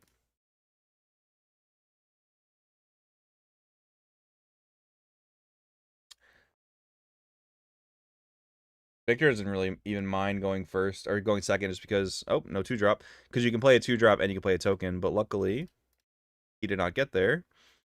Do I just go for the Fiora right away? Just because the deflect is honestly very annoying for them. It's also more efficient on my energy. It's not a true ramp, but like I feel like this is better in this matchup, especially if I can get to Ravenbloom first. I mean, he's probably going to move the token up there, but I should be able to kill that pretty easily and then maybe just park the Fiora in the conservatory. Hopefully.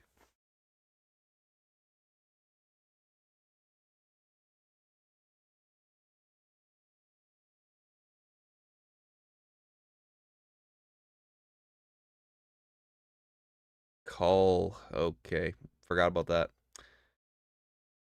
Gotta get my head out of the fog.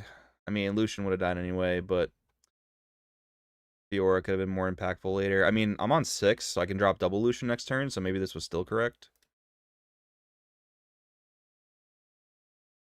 Could also be like Lucian plus Fiora to get Lucian ready. Hiding, though. I don't like that. I might go... Well, we drew another Fiora. That's pretty good. I might go double Lucian here because it's a true ramp, and then the following turn I can go Fiora plus Fiora, right? I kind of like that.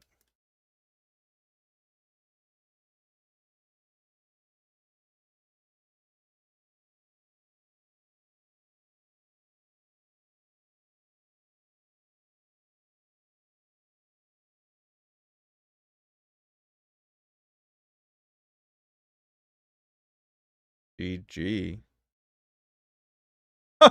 Okay. I guess he didn't like my double Lucian setup. Yeah, that's interesting. I mean, maybe he had to leave or something. I don't think he was out of that game by any means, but we'll take it. Old Man Blaze, how was the Draven testing? Draven testing was good. I think we only lost like 1 game that we played out of like maybe 6 or 7. 6 of it. Yeah, that went pretty good. Yes. What was that, Wednesday? There's the VOD up on the channel as well if you want to check it out. Next time I'll start like writing down what we actually play against and then keep a tally of it, I guess. Player 8470. Give him a wave.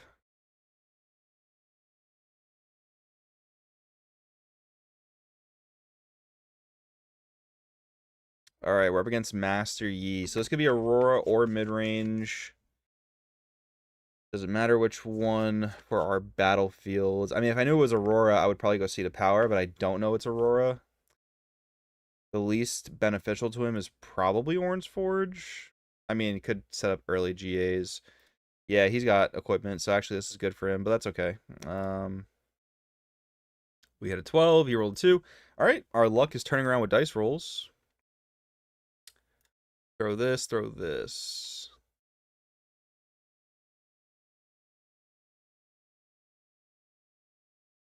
Not an awesome hand.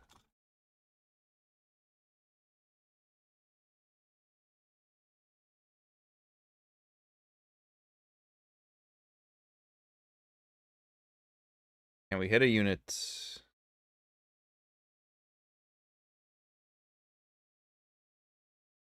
We can. Not the best one, but the unit. I guess we'll take it.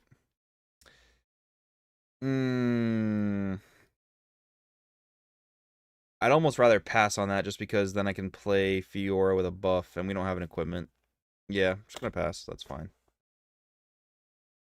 You see how awkward these hands are, though, with Fiora? Like, you really need a curve to, like, get the proper setup. Yep, that's fine.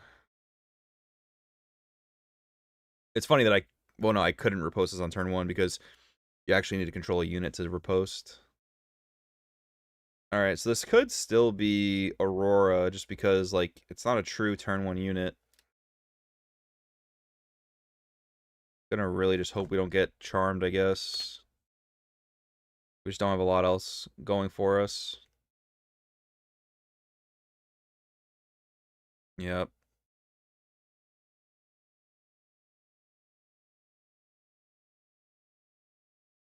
Yep, that's fine. GA, right? Zonia's. Makes sense. So charm here would be something. 2 energy. Okay. It's always a very awkward 2-card combo to play just because, like, if your Poro dies, your Zonia's goes to waste, essentially. We get to untap with Fiora alive, which is pretty good. I do have to worry about punch first. But I do get a mighty Fiora.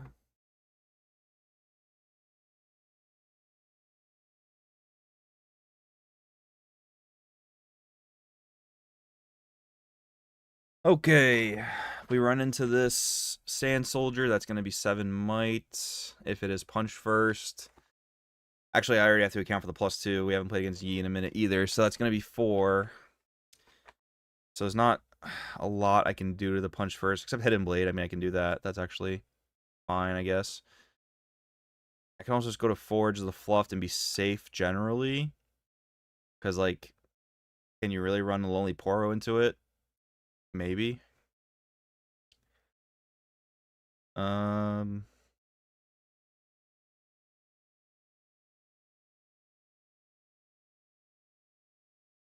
Yeah, let's just move that there. I think that's okay. Oh. Cool. Alright, so Fiora goes well there. I don't really want to play Worthy just because it messes up all my interaction. I mean, I can play Worthy in the base and then hide the Hidden Blade here, which seems okay, maybe.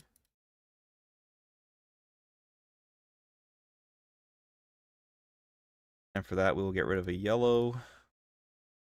And we pass.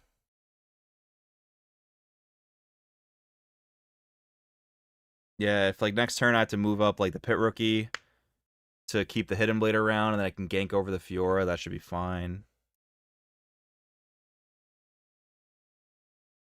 Tapping out for 7 is scary. I wonder if it's a Fey Folk body rune.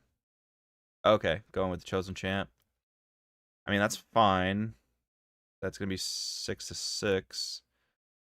I mean, that's awkward because like I didn't really want to give him 2 draws off of this, but also I mean, sure.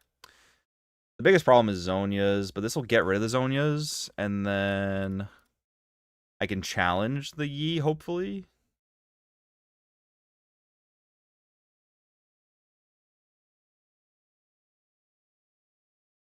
Death Grip will help us do that successfully. I can Death Grip the Pit Rookie onto the Fiora. If I draw an equipment, that's going to be pretty sweet. Because then I could potentially control both Forge and Both forges, basically.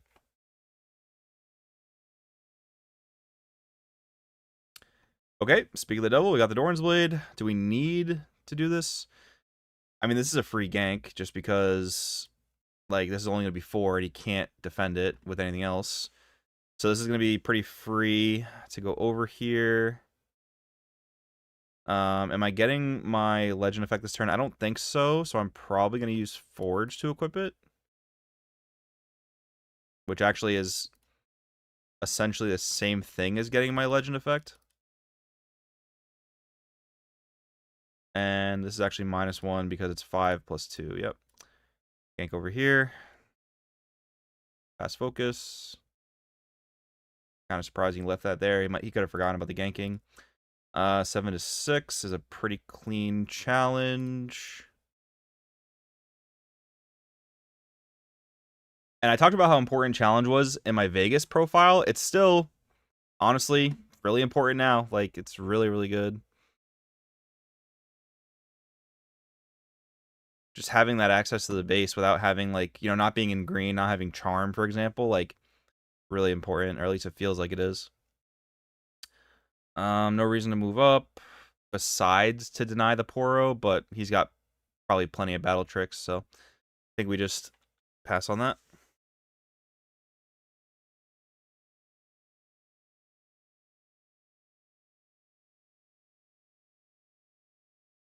Any Riftbound related questions, feel free to drop them in the chat, by the way. That is fine. I don't really want to challenge Poro. It's too advantageous for him.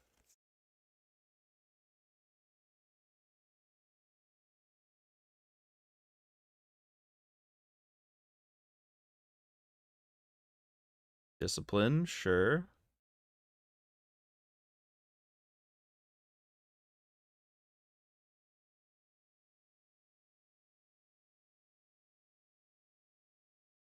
You're a little desperate for draws, or what's the idea here?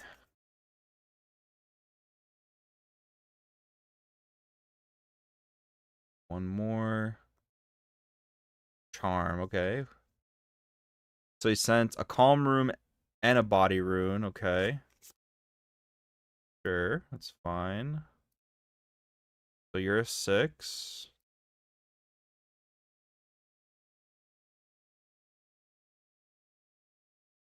Pass focus.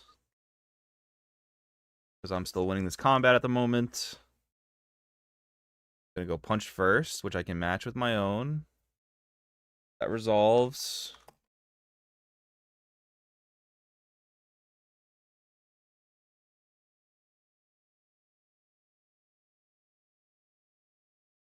So, like, I have the punch first here, which is important. But if I didn't have the punch first, because I'm only playing 2 copies, that would be bad. So, kind of reinforces my thought of wanting to put it back up to 3.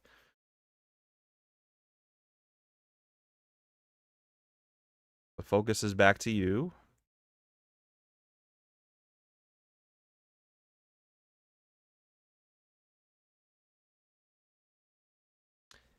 Yeah, it could be. Stun. I mean, sure. Wait, why? Oh, because deflect, right? Yeah, I mean, that's fine. Stun this, I bounce out.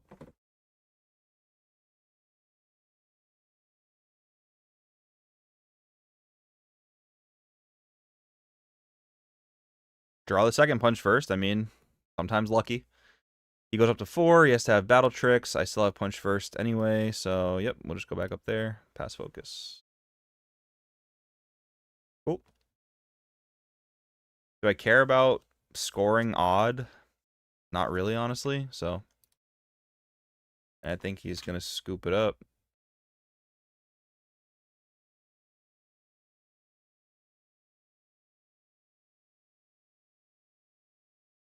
I mean, up to you if you want to keep playing it out.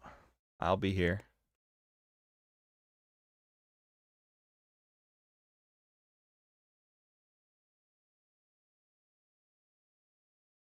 Didn't have my counter spells. I mean, you would need Wind Wall to stop punch first, but sure, let's play another. That sounds good. Starting player. I mean, if he wants to make himself go first, that's fine. I will do this, and we can sideboard. So Akshan goes in. Salvage also seems good. What comes out? Sett Brawler seems fine, except for the fact that he can be charmed while he's in my base. I can probably drop a strike down. I haven't seen a single Trinity Force, so like I don't mind siding it out. Plus, this is not like a fast scoring deck to where I feel like I need the point deficit catch up. I do need to put 2 cards back. I mean, bringing in 2 Akshan means we can drop a Fiora. Everything else feels pretty good. I took out strike down, right? Yep, that seems fine. Let's see, 1 more card to drop. Could be the Sett Brawler, but the big might is honestly sometimes very important for getting over the Master Yi buff. This is a tough one. Yeah, probably Riposte. They don't play big spells, so it's not as good. Spencer, what deck do you think is a sleeper pick that most people haven't caught on to? If we're talking about Sett 2 with the new ban list, interestingly maybe Draven, just because people think it's like turbo dead, but I think that's not true.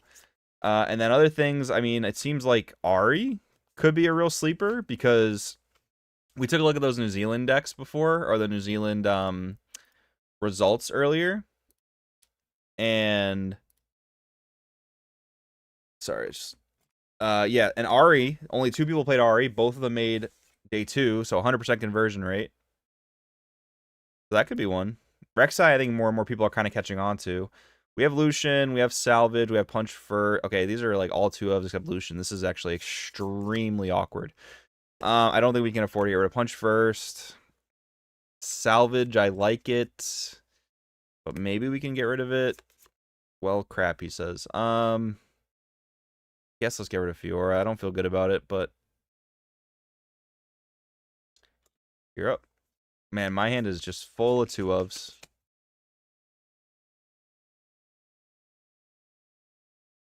Passing back to me? Oh, okay. Free Lucian, I guess. Yep.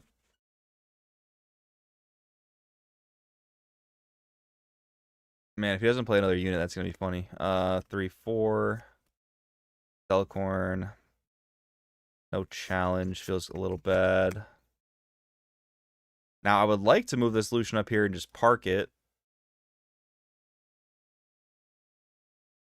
I have Punch first. I have things to protect it. I might just try it, honestly.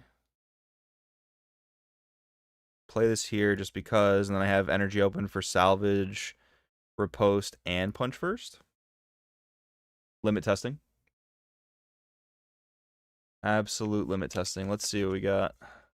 Cool thing is, like in these situations, when you use Punch first on defense like this, you have your Fiora ability to offset the 2 power cost. He's committing something.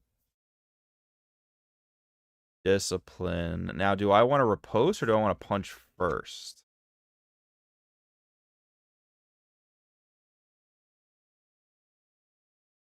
Do I want to riposte or punch first? Punch first leaves me with 2 open for another spell if I absolutely need to. So probably punch first. Yeah, that's fine.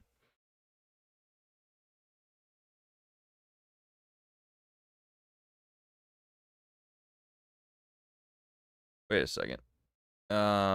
Okay. Yeah, that should be fine. I think you drew the right number of cards. So we do this. We do 1, 2. We do this.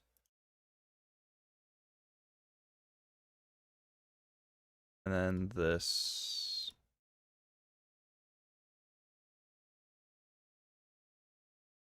You got for us.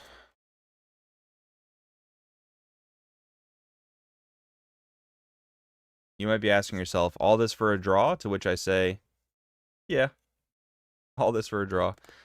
All right, partner. Are we committed to the act? Maybe sadly. If he has another one, I mean, I guess so. This is tempo gameplay right here. Killing a Stella, like, it's on top of it's the Grove of the Godwillow draw that we're fighting over. And it's the, like, kill the Stellacorn right now. That's also what we're fighting over. So, seems worth it to commit all this, but yep, that's fine. Have to have an on guard to trade or draw another punch first. Yeah, that's fine.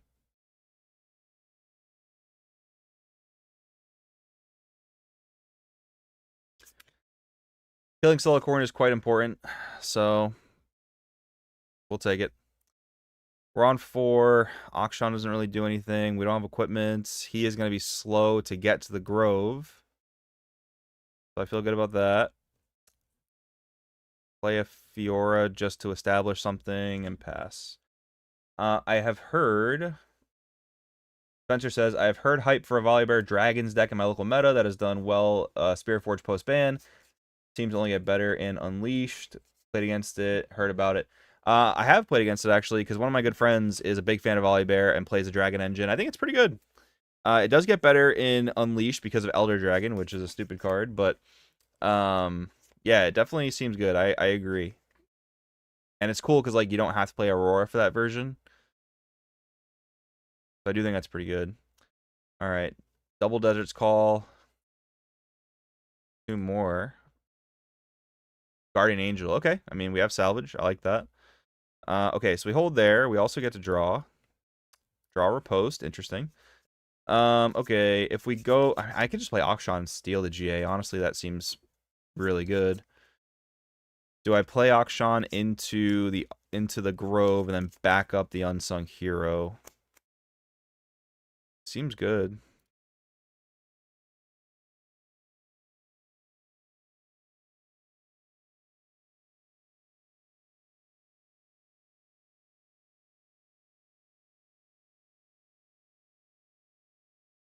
Nice. This goes here. This ramps. This is now 5, which these can't deal with on their own. I can back this up. Do I care to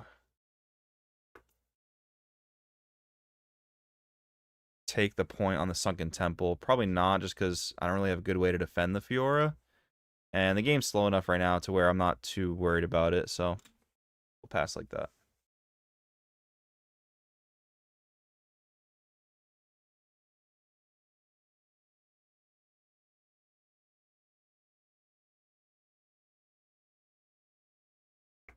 But yeah, that Volibear deck is cool because you play like Herald of Scales, and there's a lot of dragons now between the first 3 sets that make it more interesting. And a lot of the dragons like enter ready. There's the one dragon that untaps 2 in set 3, which is crazy.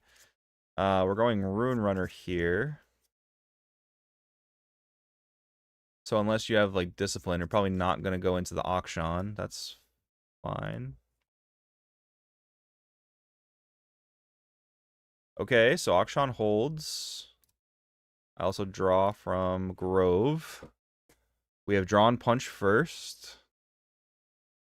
2 energy. Can I reasonably take this battlefield? Still missing equipment for our Unsung Hero. I could go Sett, which would come inactive for Fiora Worthy. Right? So 1, 2, 3, 4, 5. Recycle this. Ramp it back. This has a buff. Do I want to go to this battlefield right now? I mean, I'm on even points right now, so I'm kind of okay just not doing that and then keeping energy open for interaction. That seems okay. I don't really want to move Akshan back because then it's just going to be harder for me to take the battlefield back. But I think, I mean, hiding Hidden Blade doesn't do much if he moves Rune Runner up. Punch First is obviously good. So Hidden Blade doesn't seem like it's getting too much value right now. I think we just pass it like this. That's fine.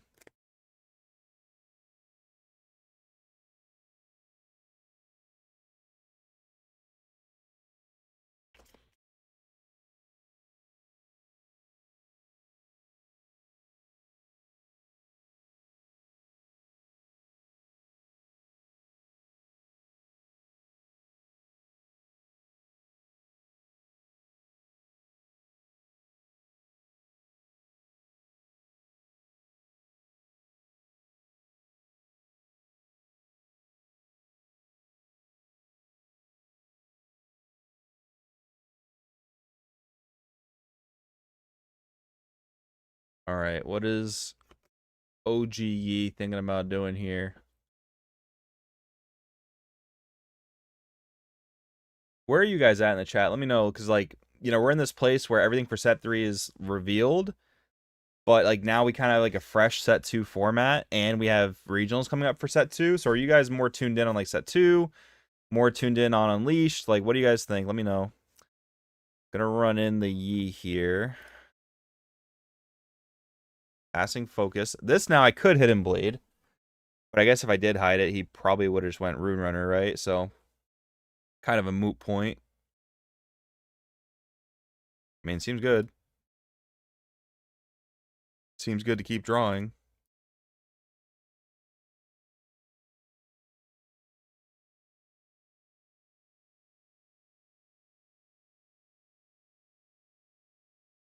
Maybe that was bad, though, just because... How do I deal with the Rune Runner if it ever gets too out of hand? I have Sett in my base. That should be fine, hopefully. I could have let the GA proc, but this is not a battlefield I want to give up control over.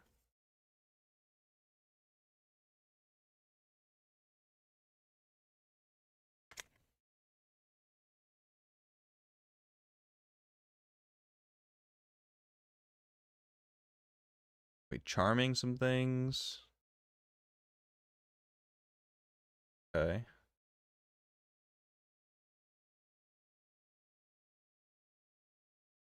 Not much I can do about that.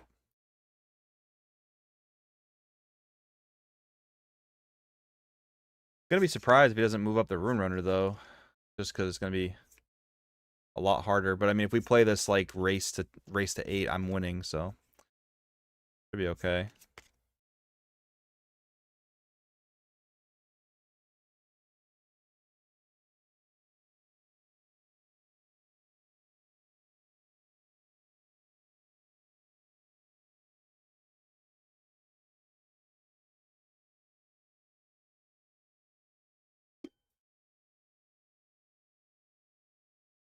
All right, another turn. We get to maintain control of Grove.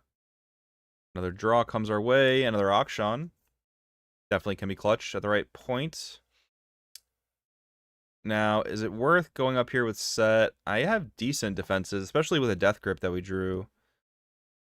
Okay, let's try that. 1, 2, 3, 4, 5, 6, 7, 8, which procs our legend. I like that we ramp off this as well. And we'll go 8, and we'll pass focus. Cool. Do I want to draw off Temple? Yeah, I think I do. Fiora. 1, 2. This is back down to 5. 1, 2, 3, 4 would leave me with not a lot of points of interaction. But now if I don't develop units, I don't get to accelerate them anymore. A little awkward, to be honest. I mean, I think we're definitely hiding something, right? I think that's definitely happening. We also don't have a Mighty Fiora, so it seems a little bit less good. So let's hide you here. We do have the Death Grip, which is +2 might wherever we want. 2 for Death Grip, 2 for Riposte, 2 for Salvage. I mean, leaves up all of our interaction, so... Oh, this gets a buff because he conquered. Give it a shot. To answer, let's see. A couple questions from Spencer. Do you think any of the new legends for Unleashed will be competing in the meta on release? I think a lot of them are actually quite good, especially with the ban list. Like, the overall power level of the format has come down. So, for example, like, I think Pyke is still going to be good because it's going to be a totally different red-purple deck, probably more hand control. I don't know if the hidden style, like, that it was designed to do is going to be that good, but the hand control variant seems interesting and honestly a little bit degenerate in the right hands. I think Poppy, a lot of people are high on Poppy with Dazzling Aurora because that didn't get hit. Diana looks good on paper. I don't know about practice yet. I still have to test it more. LeBlanc seems insane. So yeah, I think a lot of those decks are going to be really good. And then Spencer, to answer my previous question, I think people are very interested in how the meta shakes up and term results for Spirit Forged, but are very interested in seeing potential decks and ideas for Unleashed. Yeah, I mean, I totally agree. Hopefully there's a good mix of both that you guys are interested in. That would be awesome. Okay, we're going 7 to Sett. Thinking. Like, I'm always down to just make him spend more cards, especially because I'm winning the rat race. So, like, am I going to get too punished for getting rid of this unsung hero? I don't think so.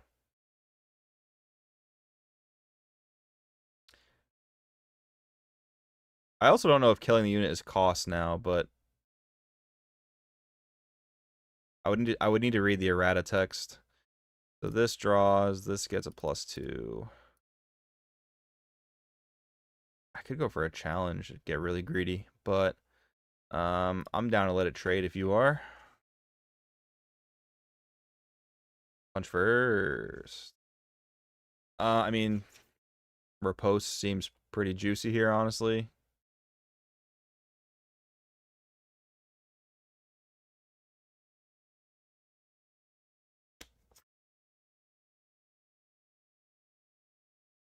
Because, like, again, just commit everything you want to this. I'm still winning the point race, and I have the Akshan on the Grove, so seems good to me.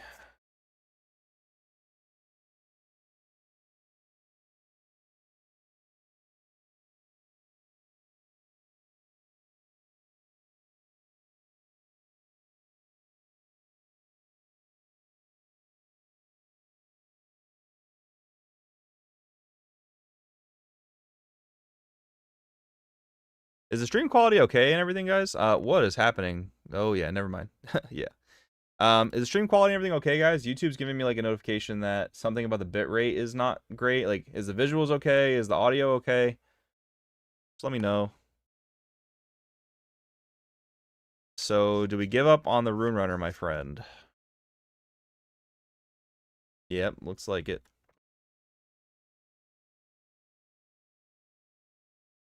Cool. That felt pretty good. Seems like I need to have win wall against Fiora.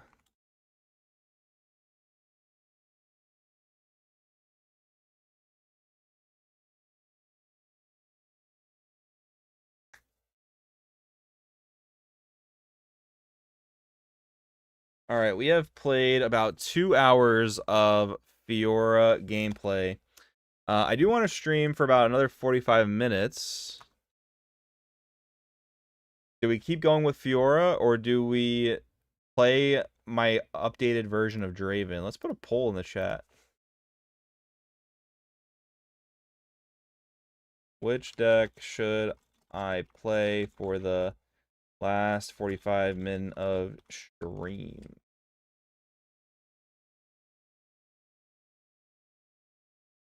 I'll give you guys a few minutes to vote on that, and I'll be right back.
I was 110% muted for that.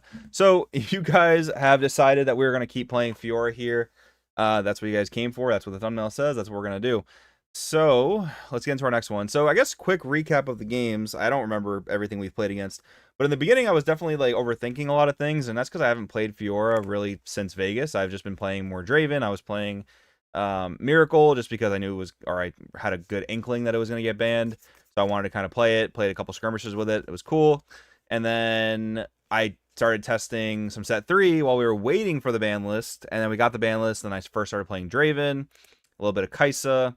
Now I'm playing Fiora. So I think in the beginning I was kind of shaking off the cobwebs, overthinking some stuff a little bit. Also getting a good little refresher on what a lot of other decks in Spirit Forge do. So yeah, these last couple games felt very clean.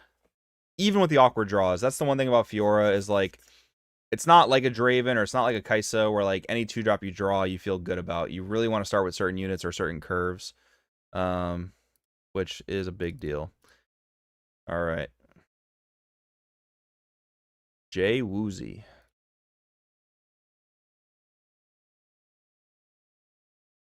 We are playing Ezreal once again. Cool. Okay.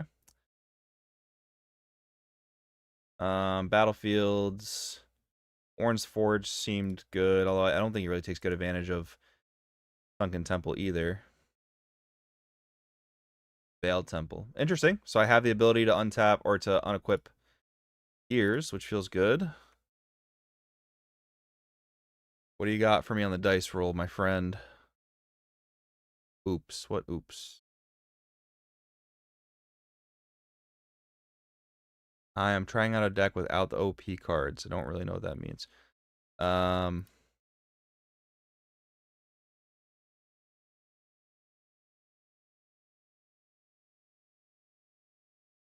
That was not English.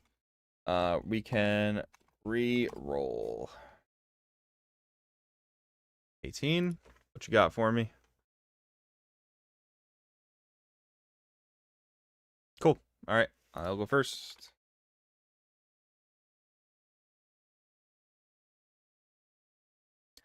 All right. No 2-drops as per usual. Strike down and challenge.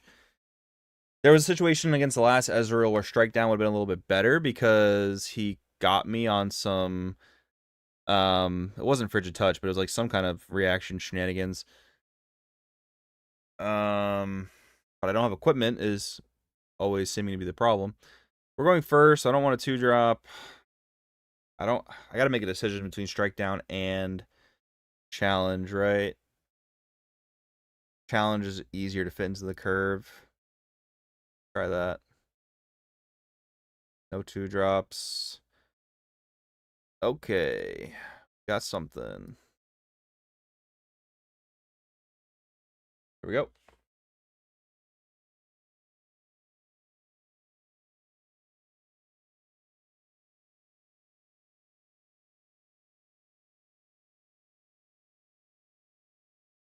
Card sharp. This could be orange shenanigans. No gold for me.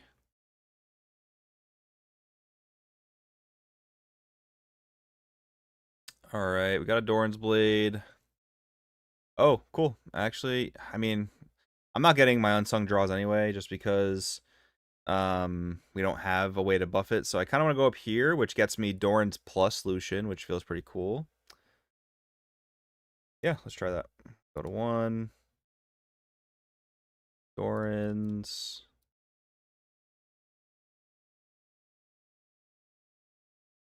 And yeah, you get my unsung hero, but not much I can do about that. Have you played any local events since ban list? A lot of people are back onto Kai'Sa here. I actually have not, man. I swear, the closer you get to 30, the more your weekends get like crazy busy. And especially now on Saturdays, I'm trying to stream, which is when one of my locals is. So unless I can find out a different day that's better for me to stream, maybe Sundays. Getting the locals has been super hard because like during the work week, I have my day job and then I come home and do content. So getting to the locals is really hard. And then, yeah, like if I'm going to stream on Saturdays, it's going to be hard to get to locals. Maybe I can start streaming Sundays. I don't know. If you guys think Sundays would be better, let me know. But yeah, I haven't gotten the biggest feel of the local meta yet. But I think Kai'Sa being popular makes sense. The only really hard thing for Kai'Sa to deal with is I mean, Aurelia's can be very hard, and then orange decks playing Rune Runner can also be a little bit problematic. I guess I could have also not moved up the Unsung Hero and just played Fiora and not just given up my Unsung Hero for free. Maybe that would have been better, but I don't know.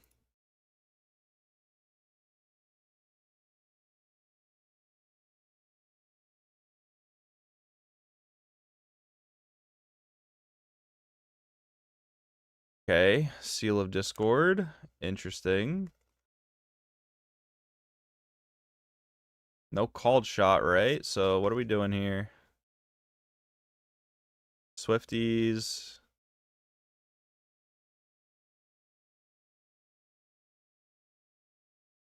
Also hides a card. I mean, I'm actually somewhat interested in going to Vale Temple just because I can move my Dorans onto my Fiora. Does challenge get me anywhere? I mean, I already had challenge, but okay, let's do this.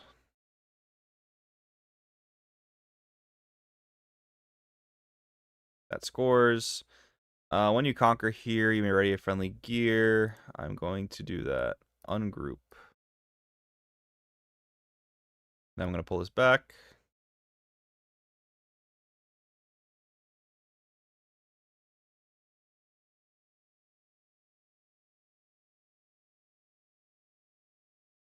So I want to challenge the card sharp. This is only unit. He can put boots on it, which means it can gank.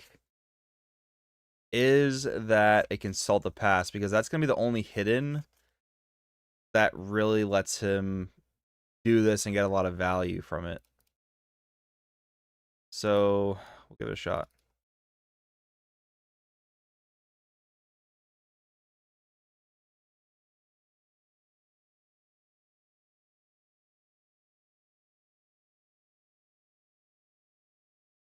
Nice.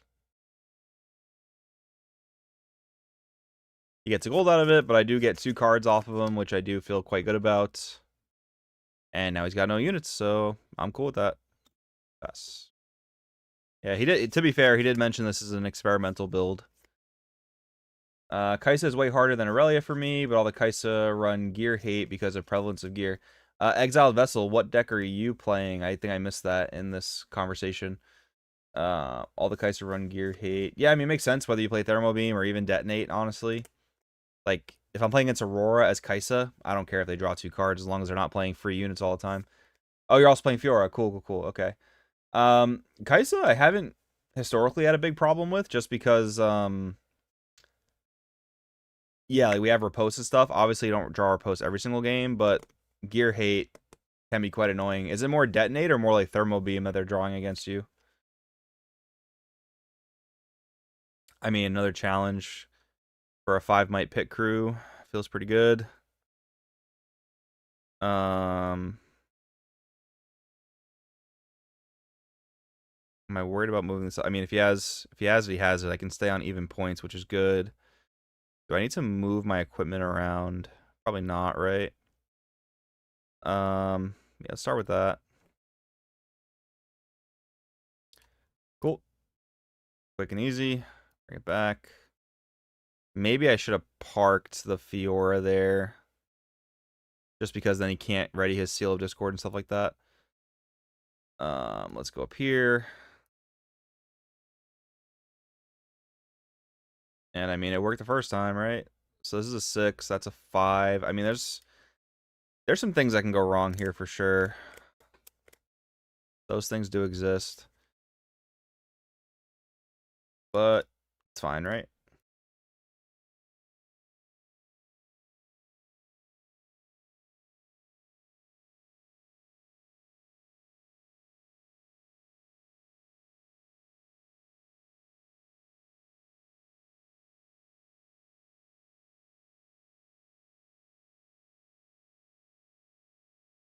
Frigid Touch.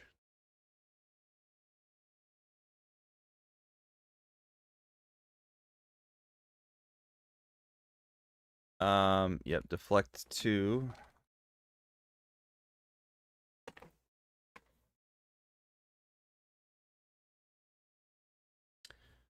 Alright, so Fiora is dead, which is unfortunate. But, like, do I really care that much? I don't think so.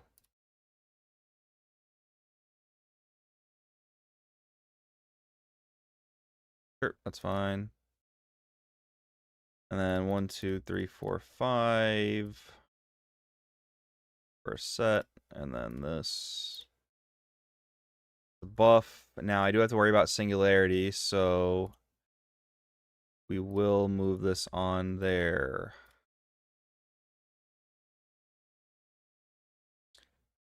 You would have to have Stupefy plus singularity. Honestly, if he does, that's really bad for me, to be quite honest. But we'll see. Playing Cull.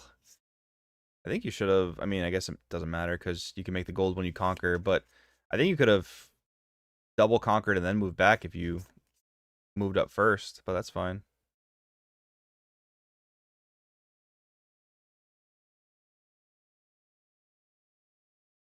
Oh, yeah, I guess this works either way. And you get 2 gold because you make 2. Yeah, that's fine.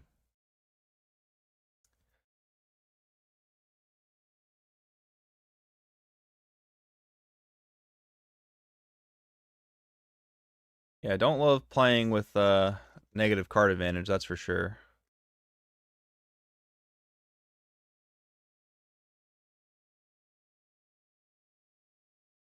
What are we spending that power on, my friend? I'll do it the other way.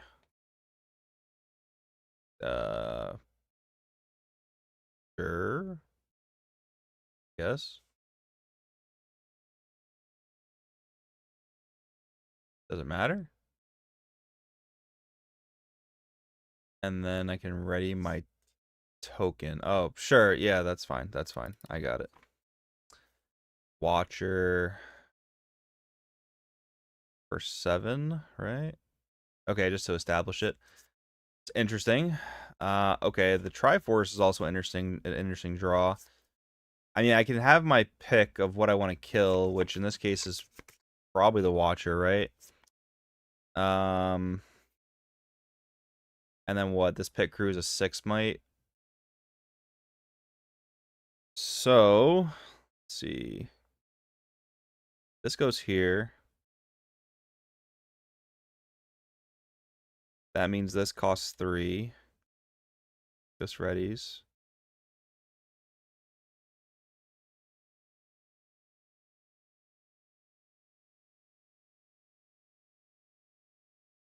We spend buff on Sett.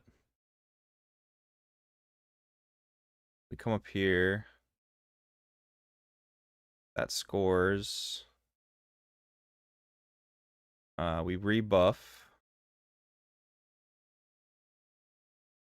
And yeah, I think Watchers are bigger problem, right? I mean, pit crew can go like in and out and stuff, but like doesn't matter. Um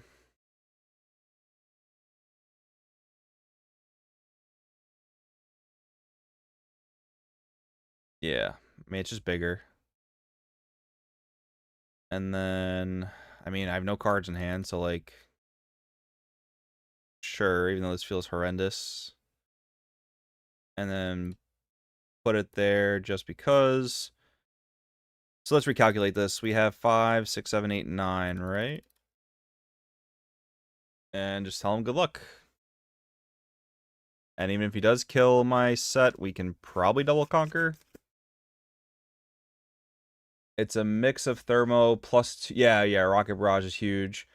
Thermo plus Thermo side. What's happening here? Oh, I really am just lost in what to do. I like the concept of Strike Down, but the few games I play with it, dead in hand.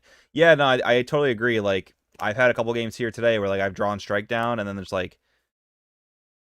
I do have the buff. I do have the buff, because when Sett honks, he buffs himself. Yeah, so I totally get what you're saying. I think having the ability to move your equipment around is a nice thing to have as a one-of. But there's definitely times where it's not super duper ideal, that's for sure. Yeah, that's fine. I was thinking about playing like 2 challenge, 1 strike down if I wanted to reduce the overall number of like base cards I wanted to get. Or maybe strike down just comes out for sabotage. Maybe that'll be my next thing to try. What else you got here for us, friend?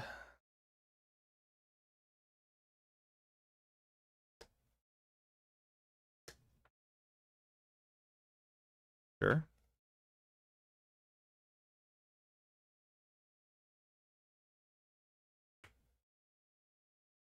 Another Watcher.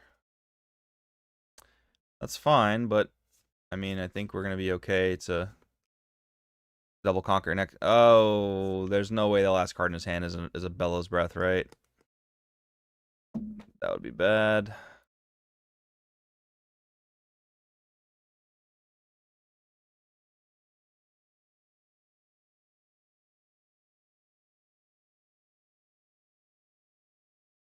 That would be very bad.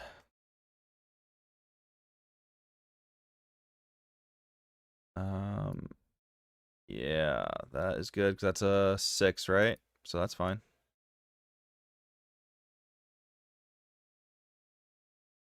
You got it, you got it.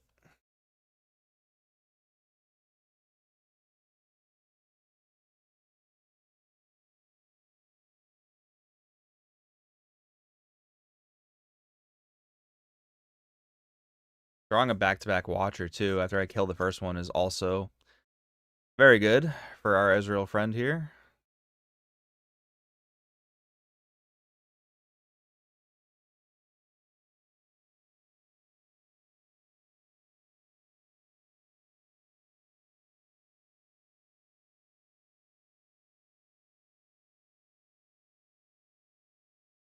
Too much stuff that's riposte worthy. I've tried running Victorious in Champ Zone. Sometimes helps in the Kaisa. Yeah, I can see that, especially if you get to go first.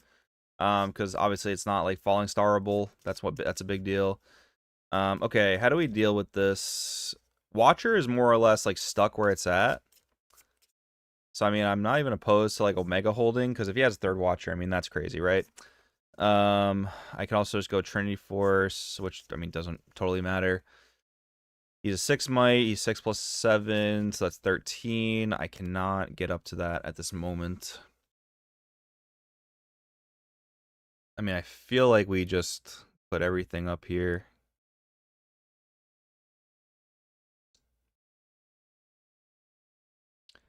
This readies. We have 2 orange equips, so we can spend 2.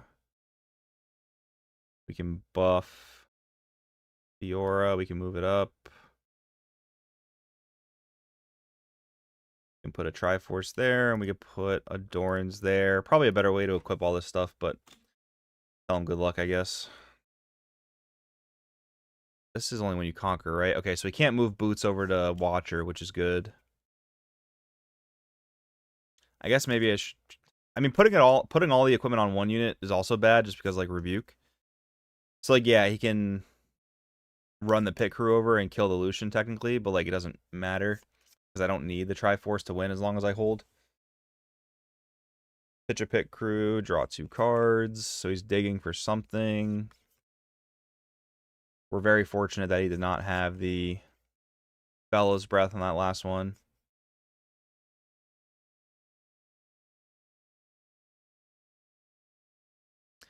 Fiora is at 6. Yes.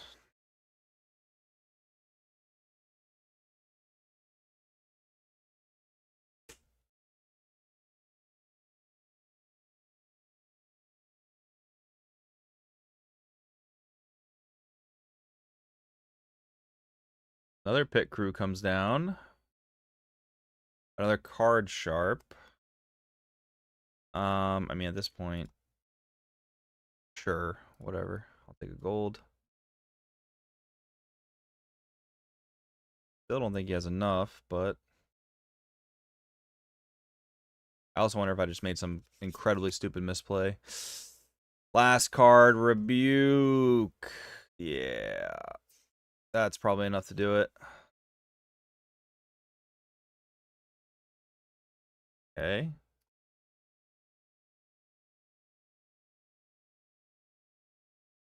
Um, Yeah, I can't accelerate anything in. GG. All right. I think my brain is getting like a little bit fried now, so probably gonna call it here. Unless you guys want to see me play TFT PBE. Let me know if that's something you guys care about watching, because I think that's what I'm gonna do right now to kind of relax a little bit, because yeah, my brain's a little fried. See, start a poll. What do you guys want? End stream. Riftbound only. Or stream TFT PBE. What set is it? Set 17?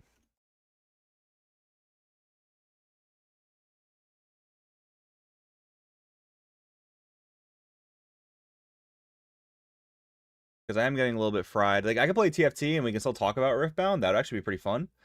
I like that there are at least some people not giving up on Ezreal just because Miracle is banned. Yeah, I agree. I think Ezreal's still got a lot of interesting things it can do. Like, those combinations of like the spells you can put together. It requires you to draw specific cards, but getting like your legend all put together is pretty good.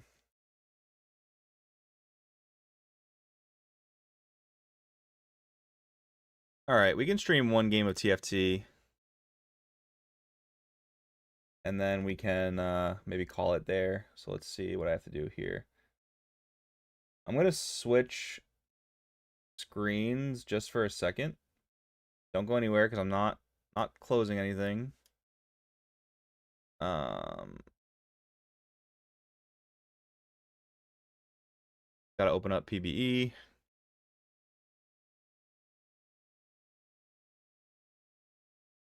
I'm still here with you guys, I swear.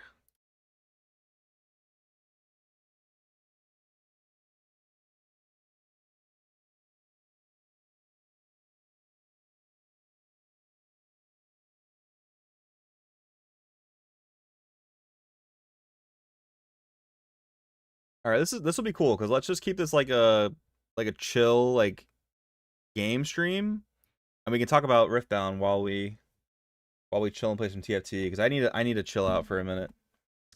My brain is on max from that.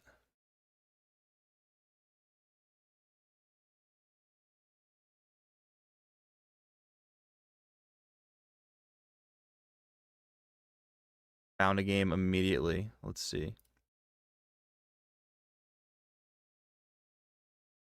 All right, back to OBS. Back to this. I need to switch the monitor we're looking at, right? All right, cool. We got there. Nice. All right, put the headphones on. Let me know if you guys can hear the game okay. And then, yeah, talk TFT to me, guys. Let's see. If I pop out this chat, do we see anything cool? I don't think so. All right, any TFT players in the chat, by the way?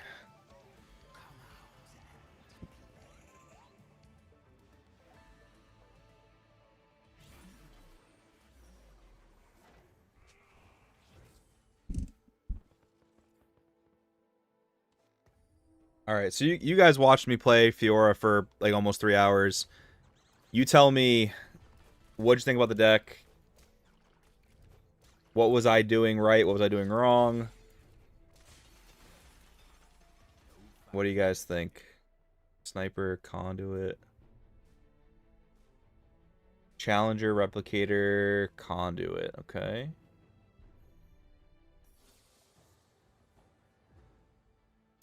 Double Vanguard.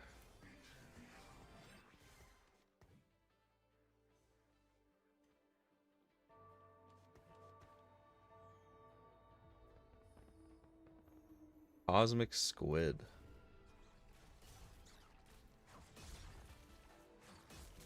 Base Group Sniper. Timebreaker Sniper. Okay.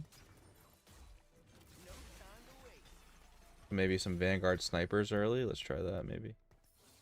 Double MF. Actually kind of strong. Let's plug this in for now. Wonder if like MF reroll is the way. Conduits gain mana. Challengers are attack speed. What's her other trait? Replicator, so recasting her spell. Okay.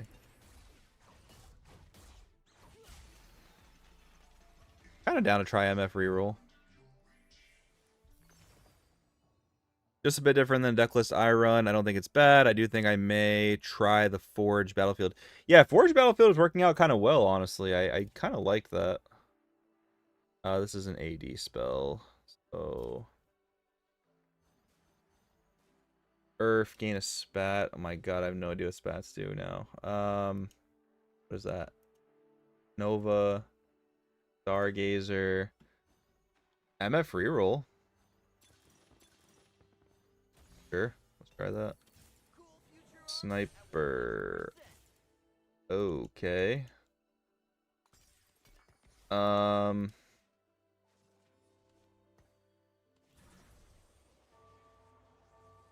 Maybe this. You AD. Yes, you are.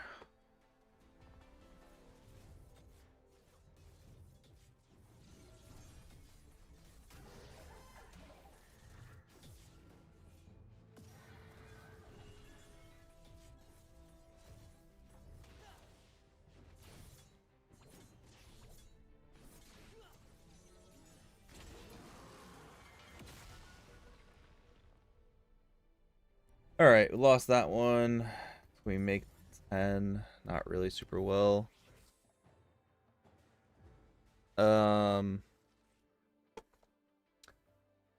Exiled Vessel. What are the main differences in your list? Maybe some things I should try out.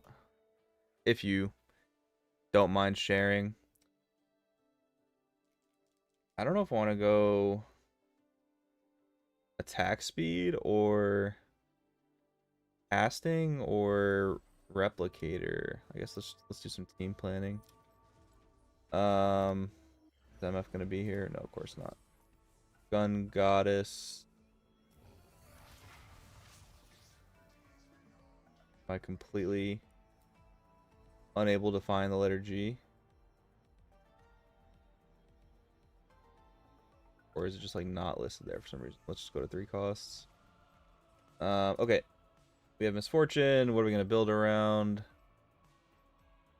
Honestly, I have no idea. Do we have any duplicate sort of like tanks of the spot? We have Lulu, which is interesting. We have Bastion. We have Rost. We could build like a lot of different things with that. Replicator.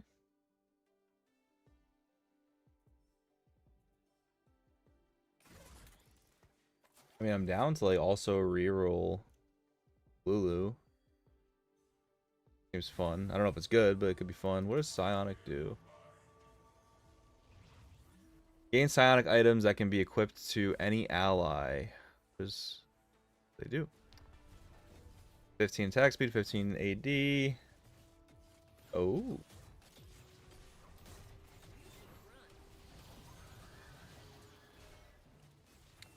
So we play Psionics. What's that going to be? Viktor, Marauder, Sona?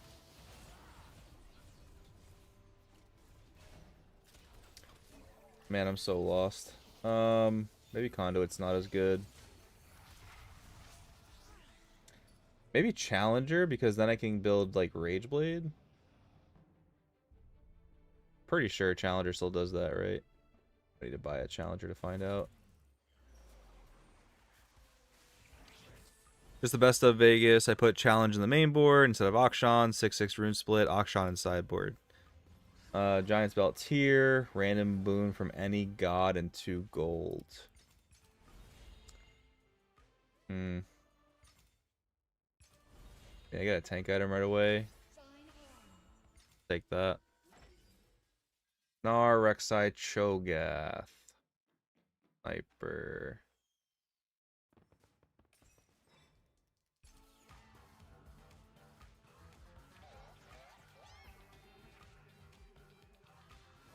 I mean, honestly, the psionic thing is kind of interesting. Where are we at here? Psionic.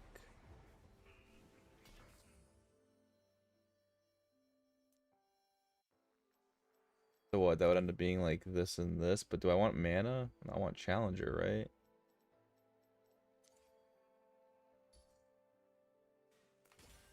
They'll have to get through me.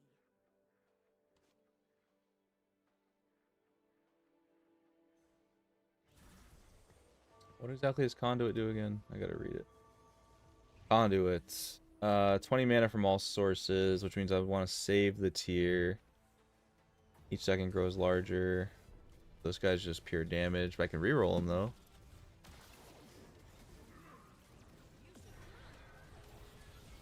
No items slammed is not the best. He gonna be a Morello holder?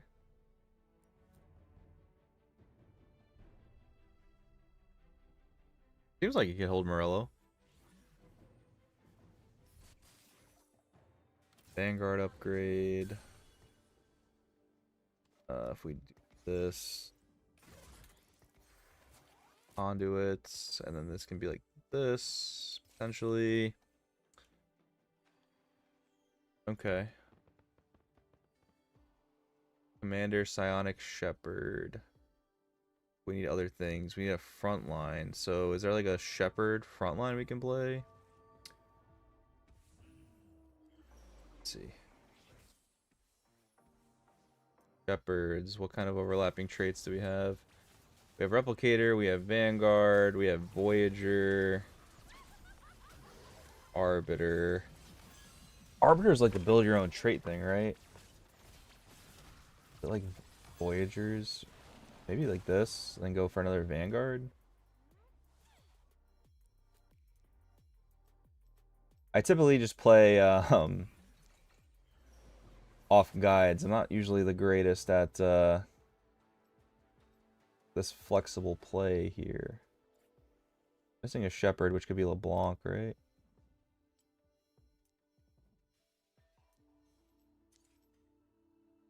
There's traits in there, that's for sure. Yeah.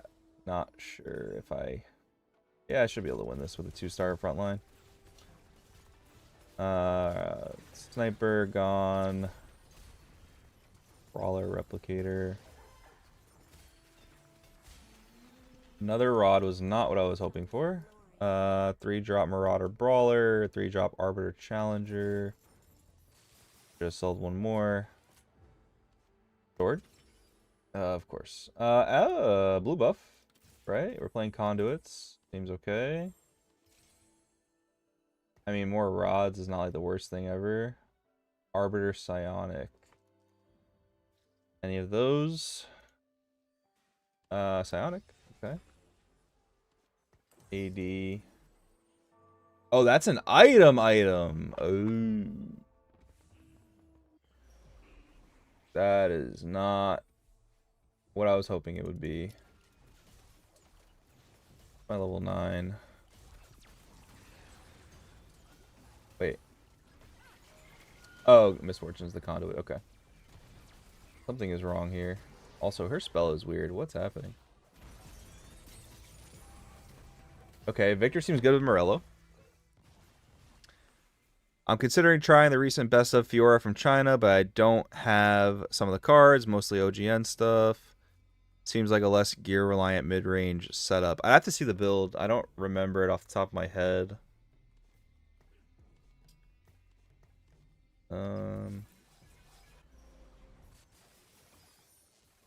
Two random emblems. Okay, that could get really dizzy really fast.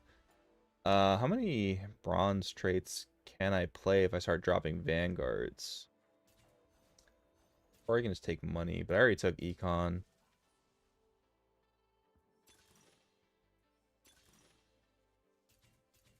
Too tanky. 2 copies of a champion. Screw it. Let's try it. Anima Dark Star. Wasn't that like kind of good?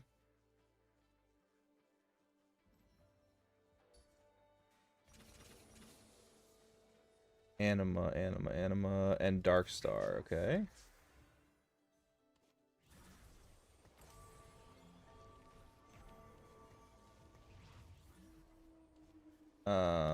Sure, have 250 health. I think I need to get rid of this rod.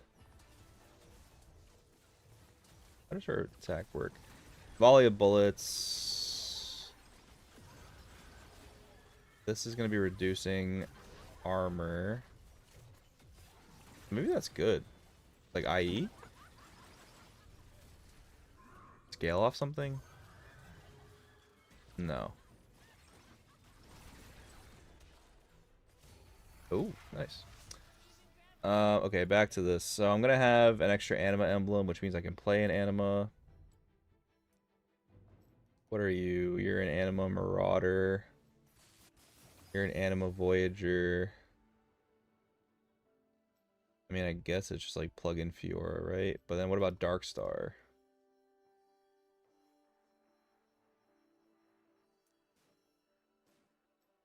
We can do Voyagers. We can do... What's Eradicator?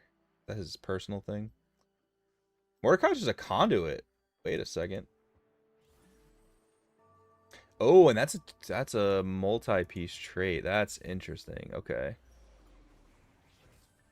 So I can drop like a Vanguard. Who do we have here?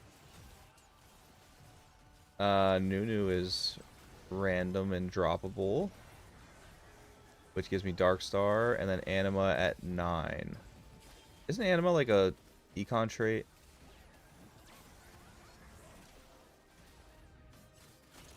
So is that like 100% troll? Probably, right? Anima, but Fiora is cool. We played Fiora all day today on stream, so might as well. I did have a psionic, right? Yep.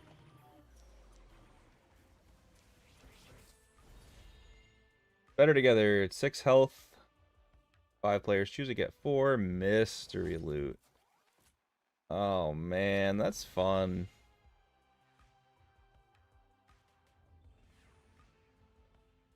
What's my health? I'm kind of dying.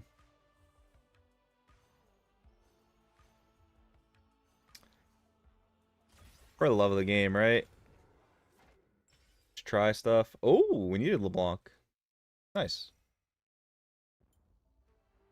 Are we getting Arbiter active? I did put LeBlanc, right? What do we got? LeBlanc. Wait, did I get another reward? I'm lost. Reroll during previous phase, drops below 40 every 4 seconds. Sure. That seems horrible. What's my other Arbiter in this comp? Wait. Am I supposed to have Leona? Okay, there's probably a way better Vanguard to play. I don't know. Oh, I got rerolls? Is that what I got?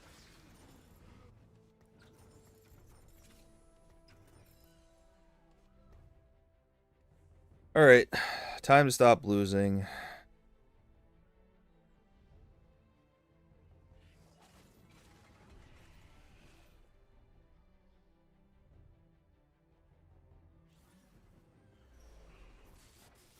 Okay, hitting some units.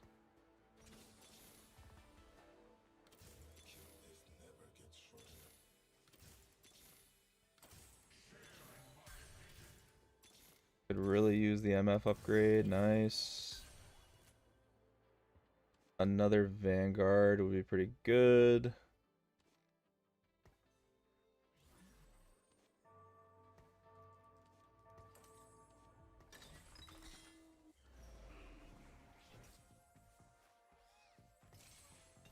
I mean, sure. Alright, so what does Darkstar do again? Create a black hole that consumes enemies at 8% max health. Interesting.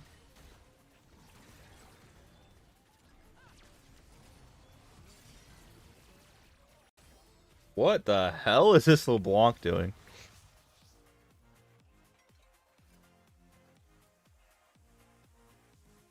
That was crazy. What do you do? Passive attacks deal that much. Summon 5 clones, dealing 25% damage. Interesting. That looked very cool. Need some upgrades though. After losing player combat, 15 tech. Okay, so anima actually doesn't matter. Brawler.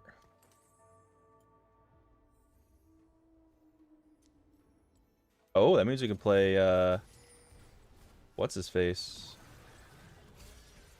Tom Kench. Nice.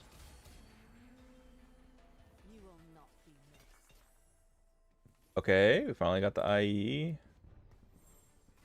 I'm not like overly in love with this thing. Yes, you need to be a conduit. Maybe you can be doing that.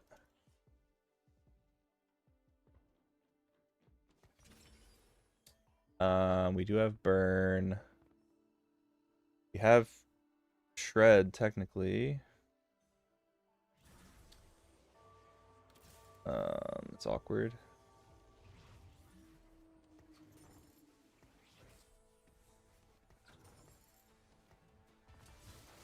Oh, Sonic Brawler actually.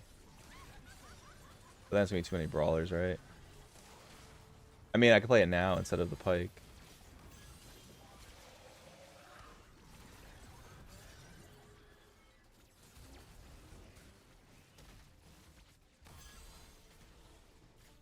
Okay, Viktor, one more cast, buddy. Damn it.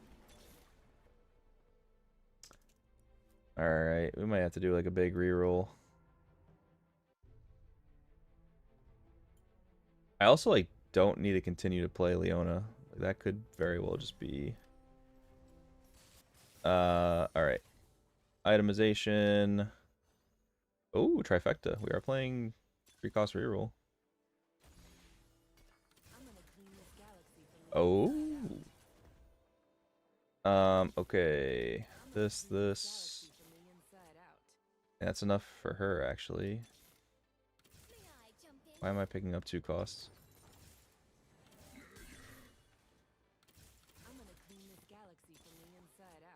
I was supposed to pick that dude up. Viktor.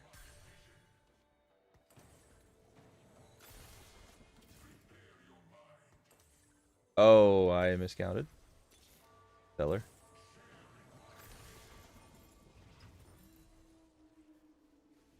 See what happens.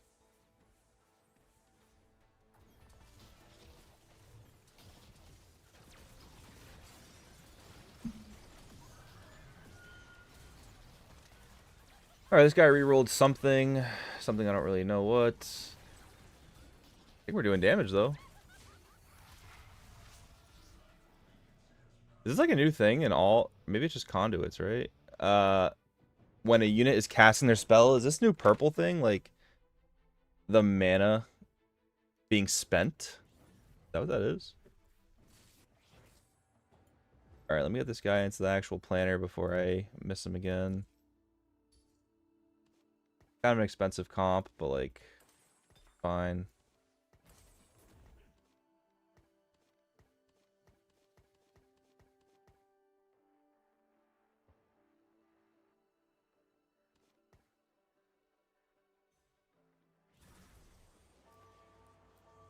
A glove or a guard breaker would be cool.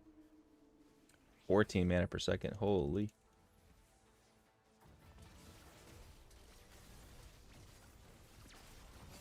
Dealing physical damage. Okay, so maybe that's actually not good on LeBlanc. Oh, yeah, that's extremely troll. Okay, so that's got to go back on MF.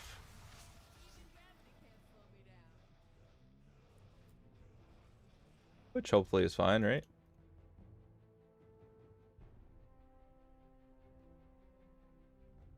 Front line's just hurting a little bit.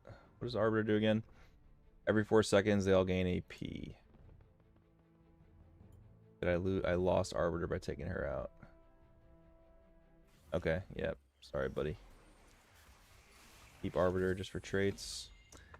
Roll 3 dice or gain a Giant's Belt and a Cloak. And that completes my tank items. That doesn't.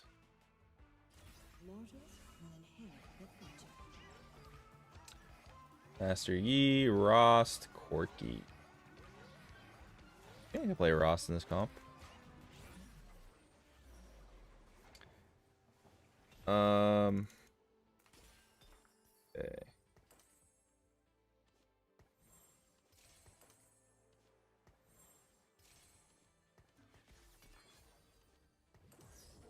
Something like that, I guess. Master Yi and Pike.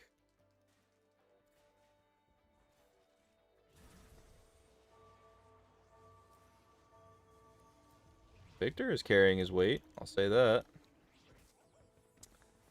Shepherd.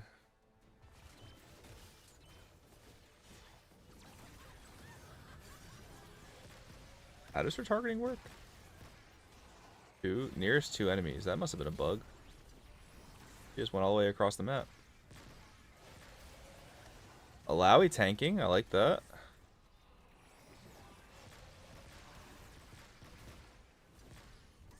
Are we actually reducing armor significantly?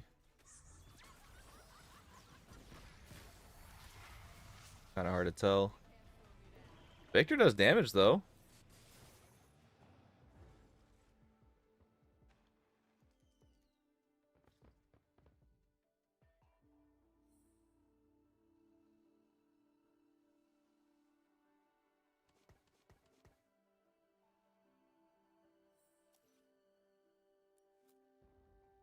Like a Lowy 3 would actually kind of like unlock this comp.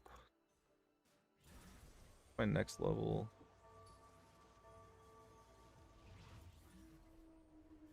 Like Blitzcrank or another Vanguard.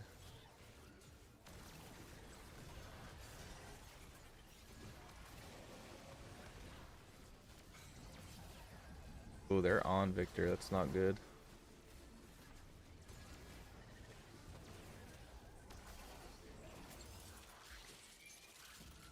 Yeah, we're not shredding armor at the pace we would like to be. That's for sure.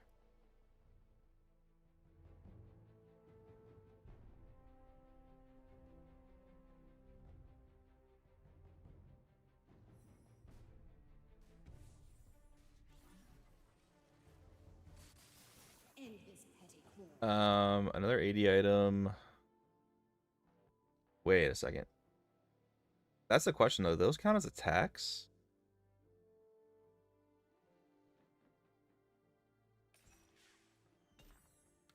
Guess we'll find out.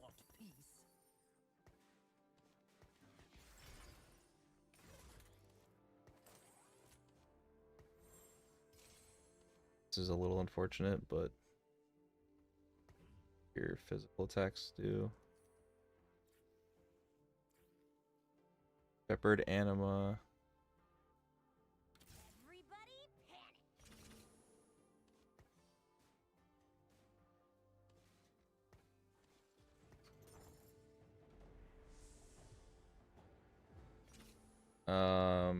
Spend the money to level. But I don't have anything good to put in. No time to waste.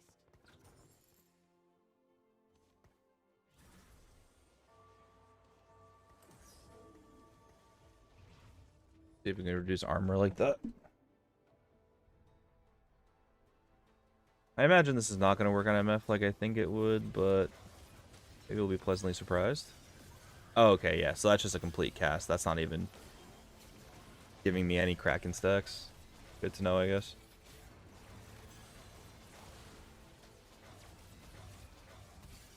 Oh.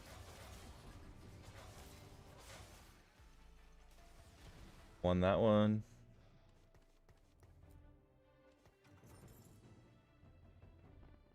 I don't have a single good backline unit until Sona to hold this thing, and I don't even know if she does physical damage. No Vanguards. But this guy is a thing.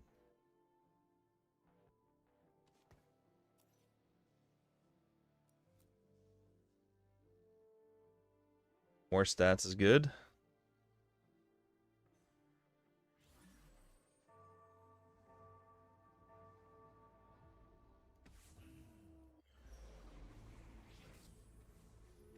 This guy's already got a Gen 2, man. I haven't played a lot of PvE because, like, Riftbound, but I've seen a lot of people seem to, like, accelerate their econ. I wonder if that's, like, a set specific thing or what. But am I actually winning this? What is happening? Wow. Alright, Viktor seems strong. I don't know if Darkstar is actually doing anything for him. Plus AD, plus AP. And then he's just actually... Whoa. Okay, got Sona. So that goes in for that. And then what does this do? Fabricate. Create a unit to gain a temporary recommended item. Interesting. Self, I guess.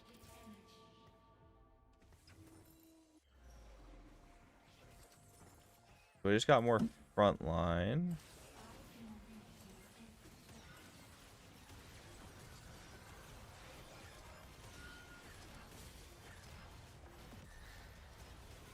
Then it's like level 9. What's his name? Tom Kench.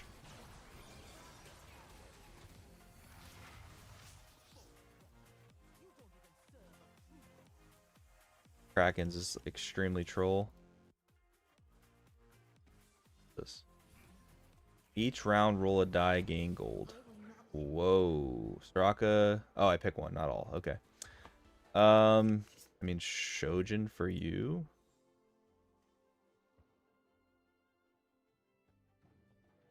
Because your cast stuns.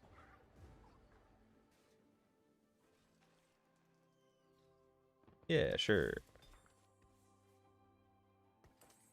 Tom Catch. So the level 9 is actually Blitzcrank, because we're on 3 of these, yep. I mean, it could also be this.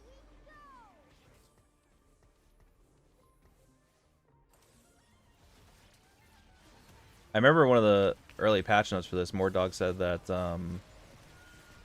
3-cost tanks are actually supposed to be good, so maybe Alawi 2 is enough to get there. Maybe not, though. This is looking a little rough. Alright, maybe Viktor is my actual real tank. I mean, real damage dealer.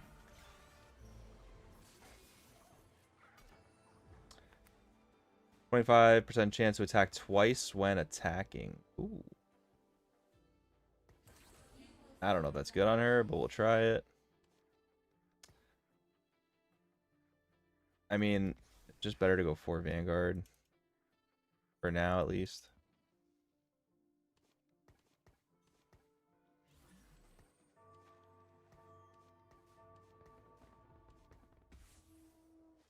That positioning is pretty bad.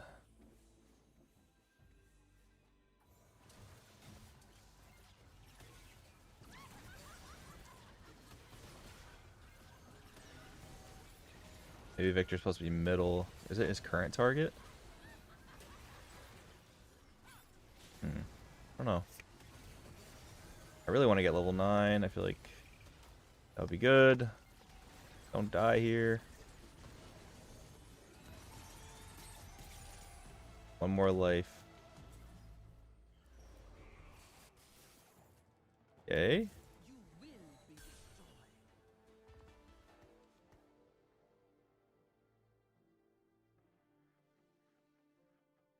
$475 shield.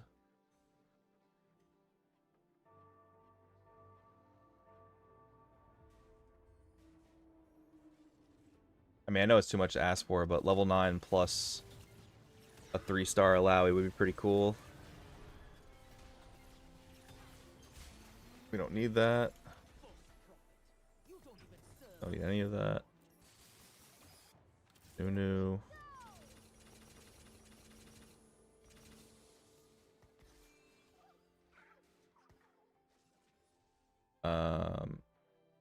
Okay. What are we doing here? Jewel Gauntlet. Maybe go damage back on this guy.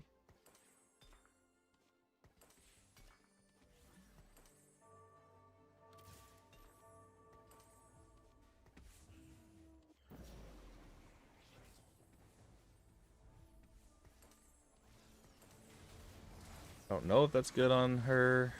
We'll find out.